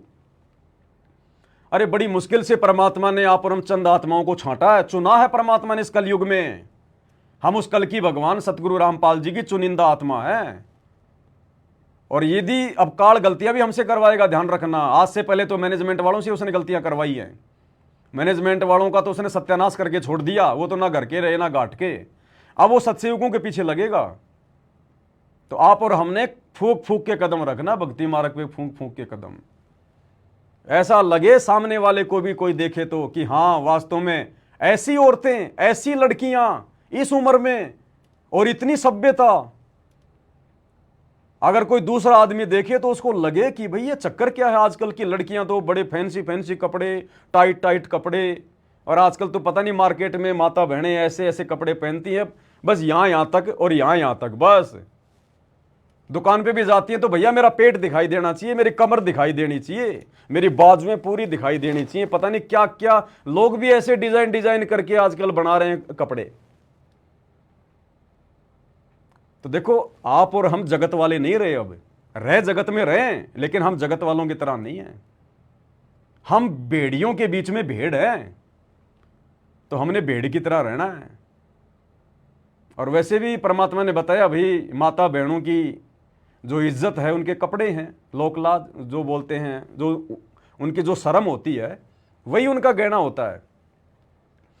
और हम तो सतगुरु रामपाल जी के बच्चे हैं, उनके बेटा बेटी हैं। आप और हमने तो दुनिया वालों के सामने एक उदाहरण पेश करना है। गुरुजी कहते हैं आज ये नंगे होके घूम रहे हैं, आधे आधे छोटे छोटे कपड़े पहन के घूम रहे हैं, कल को काल इनको कुत्ता कुत्ती बनाएगा, इनकी इच्छा पूरी कर देगा। ले बेटा, मनुष्य शरीर में तेरी इच्छा थी ना मैं थोड़े कपड़े पहनूं, ले सारे निकाल दिए तेरे। कुत्तियां बन के घूमेंगी वो माता बहनें जो आज छोटे छोटे कपड़े पहन के घूम रही है, जो शरीर की नुमाइश कर रही है, दिखावा कर रही है। काल उनकी वो कसर पूरी कर देगा अगले जन्मों में, अगर इसी जन्म में सतगुरु रामपाल जी के शरण में आकर नेक भगत नहीं बनी तो। और आप और हम तो ऑलरेडी भगत बन चुके हैं, शरण में आ चुके हैं। तो हमने तो भाई अब गलतियां नहीं, हर प्रकार से बहुत सोच समझकर एक एक कदम फूक फूक के रखना आप और हमने। तो ये कुछ बातें थी जो आप भगत भाई बहनों को बताने की प्रेरणा परमात्मा दास को कर रहे थे। कोई भी बात हो आपस में डिस्कस कर लो एक बार, जल्दबाजी मत करो कोई भी। ये कोई मान बढ़ाई का मार्ग नहीं है कि साहब लो पहला तीर मैंने मार दिया तो इतिहास में मेरा नाम लिखा जाएगा। वो तीर मारने वाले भी आज गधे बन के घूम रहे हैं, अर्जुन जैसे, एकलव्य जैसे, वो भी आज गधे बन के घूम रहे हैं, जो दुनिया के सर्वश्रेष्ठ धनुर्धर थे। तो यहां कोई किसी का तीर स्थायी नहीं है। आधीन और बिल्कुल नॉर्मल तरीके से।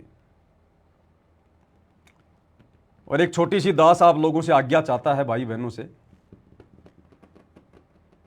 देखो, वैसे तो दास के पास में जो भगत भाई बहन जैसी भी डिमांड करते हैं अपनी आर्थिक स्थिति के अनुसार, दास उसी हिसाब से उनको सारी वस्तुएं भेजता है। कोई अगर दास के पास में अगर 20 रुपए वाली चीज़ की डिमांड करता है तो दास भाई उसी हिसाब से दे देता है। कोई 20,000 वाली की डिमांड करता है तो दास उसको 20,000 वाली चीज़ भी दे देता है। अब ये एक दूसरे की देखा देखी। देखो भाई और बहनों, इस दास के माध्यम से जो भी वीडियो बनेगा, परमात्मा जो भी कुछ कहलवाएंगे, वो सबकी परीक्षा होगी, परीक्षा। अब दास ने एक चवर दिखाया था कि भाई अमेरिका वाली बहन के लिए दास ये चवर भेज रहा है परमात्मा जी की सेवा के लिए। ये 1500 रुपये का चवर है, इसके ये हीरे मोती लाल जो भी है इस काड़लोक के, ये नकली, इसको ये सुंदर बनाने के लिए ये जो है ये लगे हुए हैं। तो भाई उस बहन ने मुझे सेवा भेज दी, तो मैंने उसकी सेवा का, भाई मैंने क्या करना, उसकी सेवा का मैंने सेवा का सामान भेजना है, जैसा उसने डिमांड किया, जैसा उसने बताया। अब इस चवर को देख के कई भगत भाई बहनों के मन फिर गए, और अरे भगत जी हमारा वो 850 वाला चवर कैंसिल कर दो, मेरा भी 1500 वाला भेजो, मेरा भी भेजो। ये देखा देखी हो गई, ये देखा देखी। आप लोग जरा तो विचार करो, जो व्यक्ति तुम्हें चवर भेज रहा है, चाहे वो 1500 का हो चाहे 800 का हो, उस व्यक्ति के हाथ में तुमने कभी हीरे मोतीलाल का चवर देखा है क्या? ये इस दास के घर में क्या कभी आपने परमात्मा का हीरे मोतीलाल वाला चवर देखा है क्या? मैं भी 800 रुपये वाले से ही परमात्मा के ऊपर चवर करता हूं। क्या मैं नहीं ला सकता ये? जब परमात्मा 25-25 लाख की गाड़ियों में मुझे बैठा रहे हैं, हर प्रकार से हर सुविधा परमात्मा दे रहे हैं, तो क्या एक 1500 का चवर नहीं ला सकता था ये पवन दास? लेकिन भाई और बहनों, कुछ चीजें ऐसी हैं, जैसे आदमी या कोई भी व्यक्ति गुस्से में आकर 50,000 रुपए की चीज को फोड़ देगा। गुस्सा आ गया, टीवी को फोड़ देगा, रेडियो फोड़ देगा, मोबाइल को पटक देगा गुस्से में आके, महंगे महंगे मोबाइल को। लेकिन वो आदमी गुस्से में आके 5 रुपए का सिक्का नहीं फेंक सकता। उसको 5 रुपए के अंदर वो माया दिखाई देगी। 50,000 का मोबाइल फोड़ देगा गुस्से में आके, पानी में फेंक देगा कि ले अब कर ले तू बात, किससे करेगा। लेकिन जेब से कभी आपने किसी को गुस्से में आकर 10 रुपए का नोट फाड़ते हुए देखा है? इसी प्रकार भाई और बहनों, कुछ चीजें ऐसी हैं जो हमारे अंदर मान बढ़ाई भी पैदा कर देती हैं, दिखावा भी पैदा कर देती हैं। इसलिए दास केवल नॉर्मल चवर ही काम में ले रहा है। अब ये ना अमेरिका वाली बहन मन में टेंशन ना कर लेना कि मेरे तो मान बढ़ाई ना आ जाए। आपकी मान बढ़ाई नहीं आने वाली बहन जी, क्योंकि देखो क्या होता ना, परमात्मा कहते हैं ज्ञान संपूर्ण हुआ नहीं, हृदय नहीं छिदाए, देखा देखी भक्ति का रंग नहीं ठहराए। अगर हम इसी प्रकार से देखा देखी में चलेंगे तो बताओ फिर कैसे बात बनेगी हमारी? कल को पता नहीं कोई पैसे वाला भगत तो क्या मंगाएगा, फिर हमारा मन वहां टिक जाएगा। तो ऐसा नहीं। ठीक है, आप लोगों को भेज देंगे, कोई दिक्कत नहीं है उसमें, लेकिन आप लोगों को आगे के लिए एक जो है एक शिक्षा दी जा रही है। अब इससे क्या होगा भाई और बहनों? दास तो परमात्मा के ऊपर 1 लाख का चवर लाके, 1 लाख का ओरिजिनल हीरे मोती का चवर लाके भी परमात्मा के ऊपर दास खूब चवर कर सकता है। इतनी दया परमात्मा ने खूब कर रखी है। फिर भी दास वो 500-700 रुपये वाला चवर ही क्यों करता है? इससे क्या होता है कि संगत में देखो, अभी हमारी भक्ति शुरू हुई है, आने वाले समय में तो परमात्मा सबको सेठ बनाएगा, भक्ति का भी बनाएगा और संसार का भी बनाएगा, क्योंकि हम सावड़सा सेठ के बच्चे हैं, जगत सेठ के बच्चे हैं। लेकिन अभी हमारी भक्ति उतनी है ही नहीं, विश्वास हमें उतना हो नहीं पा रहा, सुमरण उतना हम जो है कर नहीं पा रहे। तो परमात्मा तो भक्ति से दया करेगा। अगर हमारा काम धंधा ठीक चलेगा, घर में 2 पैसे आएंगे तो भक्ति से आएंगे। जब हमारे पुण्य बढ़ेंगे तो हर प्रकार से परमात्मा हमें सांसारिक भौतिक की सुविधा भी देगा। तो अभी मान लो मैं ये करने लग जाऊं, ये हीरे मोती लाल वाला, तो इसको देख के हो सकता है बहुत सारी आत्माओं के मन में थोड़ी सी निराशा वाली भावना भी आ जाएगी कि ये परमात्मा देखो, हम भी आप ही के बच्चे हैं, ये परमात्मा हमारे घर में तो देखो ये 500 वाला 800 वाला चवर चल रहा है, ये परमात्मा हम पे कब दया करोगे, फलाना दिखना, मन में थोड़े से भाव आ जाते हैं। और ये दास नहीं चाहता कि कोई भी भगत भाई बहन अपने मन में इस प्रकार से निराश भाव प्रकट करे, बिल्कुल नहीं। इसलिए दास आप लोगों से विनती करता है, प्रार्थना करता है। मैंने दिखाया तो इसलिए था कि हमारे परमात्मा कोई सामान्य चीज थोड़ी है। ये तो 1500 का, अगर 15 लाख का चवर भी कहीं मिले तो हम अपने भगवान के ऊपर श्रद्धा भाव से करने के लिए वो भी लाएंगे, सारे भाई बहन मिलके वो भी लाएंगे हम। तो दास ने तो केवल श्रद्धा भाव से, कोई मान बढ़ाई के लिए नहीं। उस बहन ने मेरे से डिमांड नहीं करी कि भगत जी आप मेरे को हीरे मोती लाल वाला भेजो, नहीं। मेरे अंदर परमात्मा ने प्रेरणा कर दी कि भाई देखो, अब वो बहन रहती है वो लंदन में, वो रहती है लंदन में। अब लंदन में बार बार तो सामान जाता नहीं, 10-15 हज़ार तो उसके कोरियर का चार्ज हो जाएगा। इसलिए दास ने उसको ढंका सा कि भाई जल्दी से टूटे ना फूटे ना।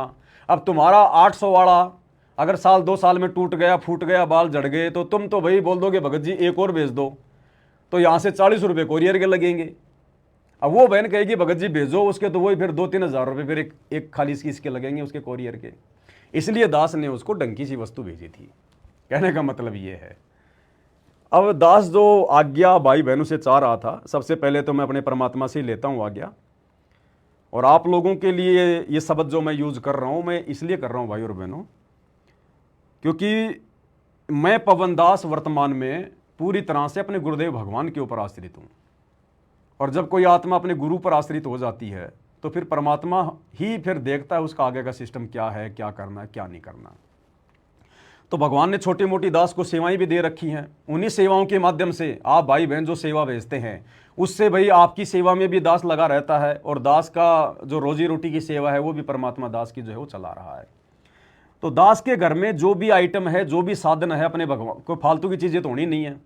तो जैसे भाई परमात्मा के लिए जो भी आवश्यक वस्तुएं हैं, मालिक का बेड है जो अपन सभी भाई बहन लाई मिलके, परमात्मा के लिए 24 घंटे उनके रूम में जो है वो एसी चलती रहती है, वो भी आप सब भाई बहनों के जो उनके सहयोग से हो रहा है।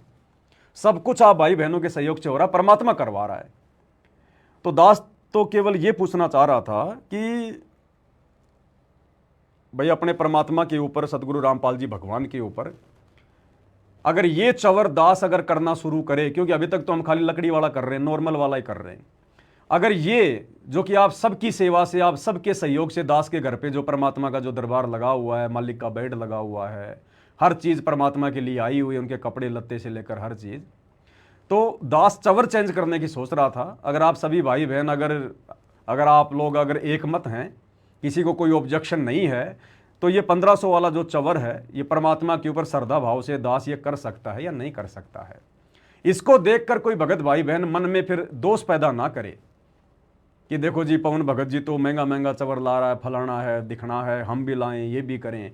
तो कोई अपने मन में हीन भावना ना लेके आए, निराश भावना ना लेके आए। अन्यथा मुझे कोई जरूरत नहीं इन चीज़ों की, मेरा भगवान कोई लाख रुपए के चवर से प्रसन्न होने वाला नहीं है।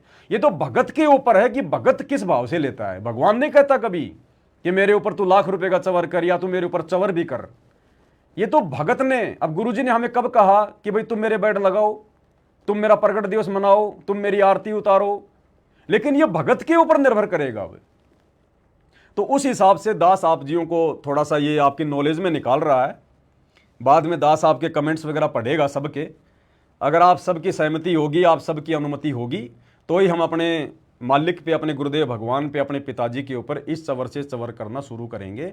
और दूसरा क्या भाई, दास के घर पे अगर भोग लग रहा है तो उस भोग लगाने का जो पुण्य है वो अकेला मुझ पवन दास को नहीं मिल रहा, क्योंकि मुझ पवन दास की तो उसमें चवन्नी भी नहीं है, आप सब भाई बहनों की सेवा शामिल है। तो पवन दास के घर पे जो भी भक्ति क्रिया होगी, उस भक्ति क्रिया का परमात्मा पूरी संगत में बंटवारा करते हैं, जिस जिसकी जैसी सेवा लगी हुई है। गुरु जी को भोग लगना, गुरु जी के लिए कोई भी सामान आएगा, कुछ भी होगा, तो यहां जो भी भक्ति क्रिया होगी, परमात्मा उसी रेशियो में जिस जिसकी जितनी सेवा लगी हुई है, उसी अनुपात में परमात्मा उसका प्रतिफल सबको देता है। इसलिए दास कह रहा है, और इसलिए आप सबकी अनुमति, आप सबकी रजामंदी दास ने लेना ये उचित समझा भाई और बहनों। तो आप तो ये चीज़ें तो आप जी जो है कमेंट्स में लिख देना, कोई बड़ी बात नहीं है। बाकी मुझे कोई शौक नहीं है इस चीज़ का या कोई ये चीज़ें कोई दिखावे के लिए थोड़ी है, कोई मान बढ़ाई के लिए थोड़ी है कि साहब अब पवन दास ने अगर हीरे मोती वाला चवर करना शुरू कर दिया तो पवन दास कोई देवता बन गया। 2 कोटि के जीव हैं, जीव के जीव रहेंगे, लेकिन ये तो अपने श्रद्धा भाव को प्रकट करने के लिए है।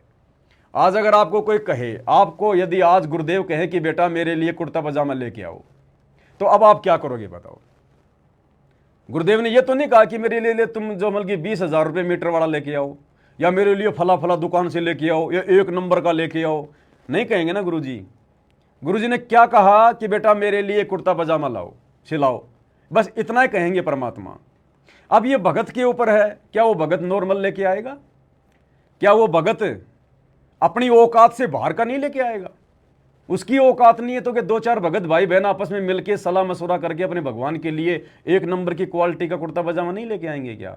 अब ये भगत के ऊपर हो जाता, फिर परमात्मा नहीं कहेगा कि मेरे ऊपर हीरे मोती वाला चवर करो या नॉर्मल चवर करो या तुम चवर भी करो ना। ये फिर भगत भाई बहनों के ऊपर, उनकी श्रद्धा पे, उनकी आस्था पे, उनके विश्वास पे, उनके लगन के ऊपर है। तो हमें तो ऐसी कोई दिक्कत नहीं है। आज से पहले परमात्मा पे 800 रुपये वाले से चवर हो रहा है। बस ये थोड़ा सा, क्योंकि दास के पास जो भी कुछ है, जो भी कुछ चल रहा है, जो भी सेवा हो रही है, सभी भगत भाई बहनों के सहयोग से हो रही है। इसलिए दास आप लोगों से पूछना चाहता है, क्योंकि ये चीज़ जो मतलब प्रत्यक्ष दिखाई देगी। और भी सामान दास लाता है, आप लोगों से नहीं पूछता क्योंकि वो प्रत्यक्ष नहीं है, लेकिन ये सबको दिखाई देगी, ये प्रत्यक्ष दिखाई देगी। इसलिए दास आप सभी भाई बहनों से पूछ रहा है कि कल को मन में कोई शंका पैदा ना करे। ज़्यादा महंगा भी नहीं है, 1450 रुपये का ही है। 2 तो मेरे को 1500 के मिले थे, फिर मैंने रेट वगैरह ट्राई करी, फिर ये मैंने दिल्ली से मंगवाई हैं, 1450 रुपये का ही है। तो मुझे भी अंदर से प्रेरणा हुई कि भाई भगवान है, भाई परमात्मा है, क्या हमारी इतनी भी औकात नहीं है क्या कि एक थोड़ा ढंग का सा चवर भी अपने भगवान के ऊपर लगाएं? इसलिए दास ने आप सभी भगत भाई बहनों से पूछ लिया। हालांकि जिनको मंगवाने हैं, जिनको चाहिए, वो मंगवा सकते हैं, कोई दिक्कत नहीं है। और जिसके घर पे जैसा चला गया, करो मालिक की सेवा, कोई दिक्कत नहीं है। और आपको एक्स्ट्रा चाहिए, अगर उसके अलावा ऐसा चाहिए, इससे भी महंगा चाहिए, कोई दिक्कत नहीं है। दास को व्हाट्सअप करो, दास आपको भेज देगा, नो प्रॉब्लम, कोई दिक्कत नहीं है। लेकिन हमने देखा देखी नहीं करनी किसी की, ये संदेशा दास ने देना था आप लोगों को। क्योंकि जैसे मैंने परसों लाइव में दिखाया ये वाला चवर, तो कईयों के आ गए ऑर्डर, भगत जी मुझे भी भेजो, मुझे भी भेजो, मुझे भी भेजो। हालांकि सबको भेजेंगे, कोई दिक्कत नहीं है, लेकिन एक देखा देखी के हिसाब से ऑर्डर नहीं करना। इस भाव से अगर आप ऑर्डर करते हो कि भाई मेरा भगवान है, कोई सामान्य वस्तु थोड़ी है, सामान्य संत थोड़ी है। मैं तो अगर अपने, कहते हैं ना कि भाई मैं तो अगर अपने शरीर की खाल उधेड़ के अगर उनके पैरों की अगर जूतियां बना दूं चमड़े की, तो भी मेरे लिए थोड़ा है। तो वो एक श्रद्धा भाव के हिसाब से आप जो मर्जी मंगवाओ, जो मर्जी करो, वो एक बात अलग है। लेकिन ये देखा देखी के हिसाब से नहीं होना चाहिए बिल्कुल भी कि मैं भी वैसा मंगाऊं, मैं भी वैसा मंगाऊं। नहीं तो फिर वो मान बढ़ाई आ जाएगी, फिर देखा देखी वाली चीज़ फिर परमात्मा स्वीकार नहीं करेगा। तो बाद में मैं आप लोगों के कमेंट्स पढ़ूंगा, अगर परमात्मा दया करेंगे तो मैं इस चवर से शुरू करूंगा, अन्यथा कोई ज़रूरी नहीं है। भगवान तो भक्ति से प्रसन्न होगा, भगत की मर्यादाओं से प्रसन्न होगा। ये बाकी जितनी भी ये क्रियाएं हैं, ये तो एक्स्ट्रा क्रिया है, अपने आप को भक्ति में लगाए रखने के लिए, इस मन पापी का ध्यान भटकाए रखने के लिए, अपने गुरुदेव को प्रसन्न करने के लिए, उनके अंग संग जो है बने रहने के लिए। ये तो एक्स्ट्रा भक्ति क्रिया है जो हमारा मन नहीं भटकने देंगी। तो बस यही थी। और बाकी पार्सल वगैरह धीरे धीरे सभी भगत भाई बहनों के लग रहे हैं, थोड़े दिनों में सबके लग जाएंगे। बाकी रोज़ाना नए नए जो आ रहे हैं एड्रेस, उन सबको भी धीरे धीरे इसी प्रकार से भेजेंगे। और मेन चीज़ अपनी भक्ति है भाई और बहनों, मेन चीज़ अपनी भक्ति। परमात्मा कहते हैं कि सुमरण से सब होत है, ऐसी कुछ वाणी है परमात्मा की, सुमरण से भला होएगा, नात्र भला ना होए। सुमरण मतलब ये भक्ति, जो भक्ति क्रिया दे दी हमें गुरुदेव ने, तीनों समय की आरती दे दी, थोड़ा विधि विधान से करें, सही तरीके से करें, श्रद्धा भाव से करें। एमरजेंसी में भक्ति, एमरजेंसी में तीनों समय की आरती मान लो घर पे नहीं हो पाती हैं, कोई ज़रूरी नहीं है कि आपको इमरजेंसी है और आपने जल्दबाजी में आपने आरती उतारनी है, नहीं। आप कहीं जा रहे हो रिश्तेदारी में या और किसी काम धंधे के लिए जा रहे हो, बस में हो, ट्रेन में हो, तो अपना वैसे अपना भक्ति बोध से कर लो। भक्ति बोध नहीं है तो अपना मोबाइल से भी कर लो। इमरजेंसी में कुछ भी कर सकते हैं अपन। अगर घर पे हैं, सही व्यवस्था है, तो अपनी आरती उतारो मालिक की, शांति से बैठ के या खड़े होके भक्ति बोध लेके, या जैसा भी है वो करो। लेकिन बात बनेगी कहने का मतलब है भक्ति से, तीनों समय की आरती सुमरण करना, जो भी सेवा हाथ लग जाए वो सेवा करना, पांचों यज्ञ परमात्मा ने दिए अपनी यज्ञ करना, और अपनी मर्यादाओं को बचा के रखना। अगर मर्यादा टूटी तो भाई और बहनों चाहे कितना ही श्रद्धा भाव दिखा लेना, कितनी भक्ति कर लेना, कितना ही कुछ कर लेना, मोक्ष नहीं मिल पाएगा। भक्ति के प्रतिफल में परमात्मा राजा बना देगा, महाराजा, देवता, महादेव बना देगा, लेकिन जो मेन जो हमारा टारगेट है वो अधूरा रह जाएगा। तो विशेषकर हम सत्सेवक भाई बहनों ने इस समय मर्यादाओं के लिए कमर कस लेनी है, और कोई भी मनमाना आचरण हमारे से ना हो जाए उसके लिए भाई आपस में अगर मुझसे सलाह मशवरा ना कर सको कोई बड़ी बात नहीं है, अपने आसपास के भगत भाई बहनों से भी सलाह मशवरा कर लेना चाहिए। तो बहन से मैं प्रार्थना करूंगा कि अगर बहन को लगता है कि उससे छोटी सी गलती बनी है, ऐसा नहीं बोलना चाहिए था, तो बहन सबसे पहले दरबार में अपने गुरुदेव भगवान से क्षमा याचना मांगे।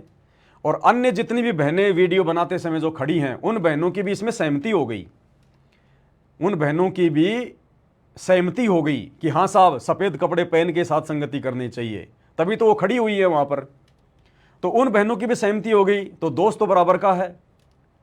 इसलिए वो बहनें भी अगर उनको लगता है कि उनसे गलती हुई है, उन्होंने बहन की हाँ में हाँ नहीं मिलाना चाहिए था, थोड़ा बहुत बुद्धि विवेक का इस्तेमाल करके उनको समझाना चाहिए था, क्योंकि लोगों को गले में टांगने से भला नहीं होगा, लोगों के ऊपर जो 16 भगत के आभूषण हैं उनको अपने ऊपर धारण करने से फायदा होगा। तो उन बहनों को भी थोड़ा परमात्मा से माफ़ी मांगनी चाहिए और आगे के लिए थोड़ा सावधान रहे हैं। बाकी सबके अपने अपने विचार हैं। दास से अगर कोई भूलवश कोई त्रुटि हुई हो कोई बोलने में या समझाने में, तो दास आप सभी माता बहनों से क्षमा प्रार्थी है। बाकी देखो मुझे जितनी ज्ञान आधार से प्रेरणा होगी या परमात्मा दया करेंगे तो मेरा फर्ज है कि भाई देखो किसी भगत भाई बहन की भक्ति ना बिगड़े, परमात्मा हमारी किसी भी हरकत से नाराज ना हो। तो थोड़ा देख लेना जैसे भी आपको परमात्मा प्रेरणा करें, और आगे के लिए हम सावधान रहें, अब हम काल को गलतियों का मौका ना दें। तो आज के वीडियो में गुरुदेव के आशीर्वाद से केवल इतना ही, फिर परमात्मा दया करेंगे, फिर आपकी सेवा में हाजिर होंगे। तब तक गुरुदेव भगवान हम सबको आज्ञा दें, इजाज़त दें, आशीर्वाद दें। बंदी छोड़ सतगुरु रामपाल जी भगवान की जय हो।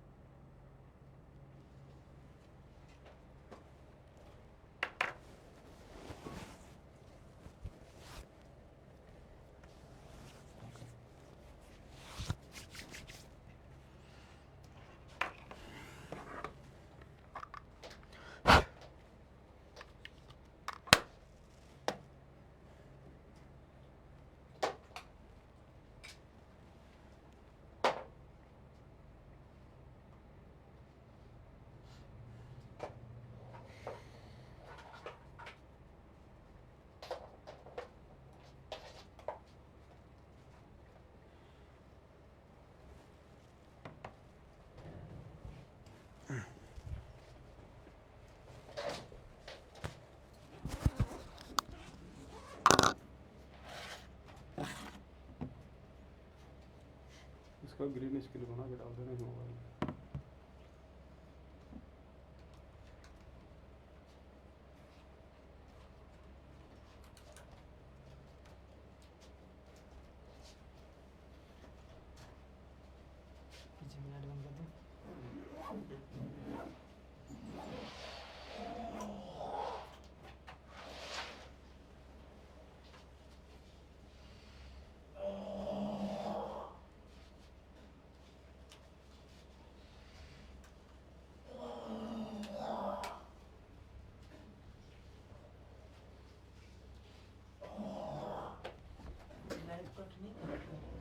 लैप कट कर दिया। दिख रहा था, हाँ?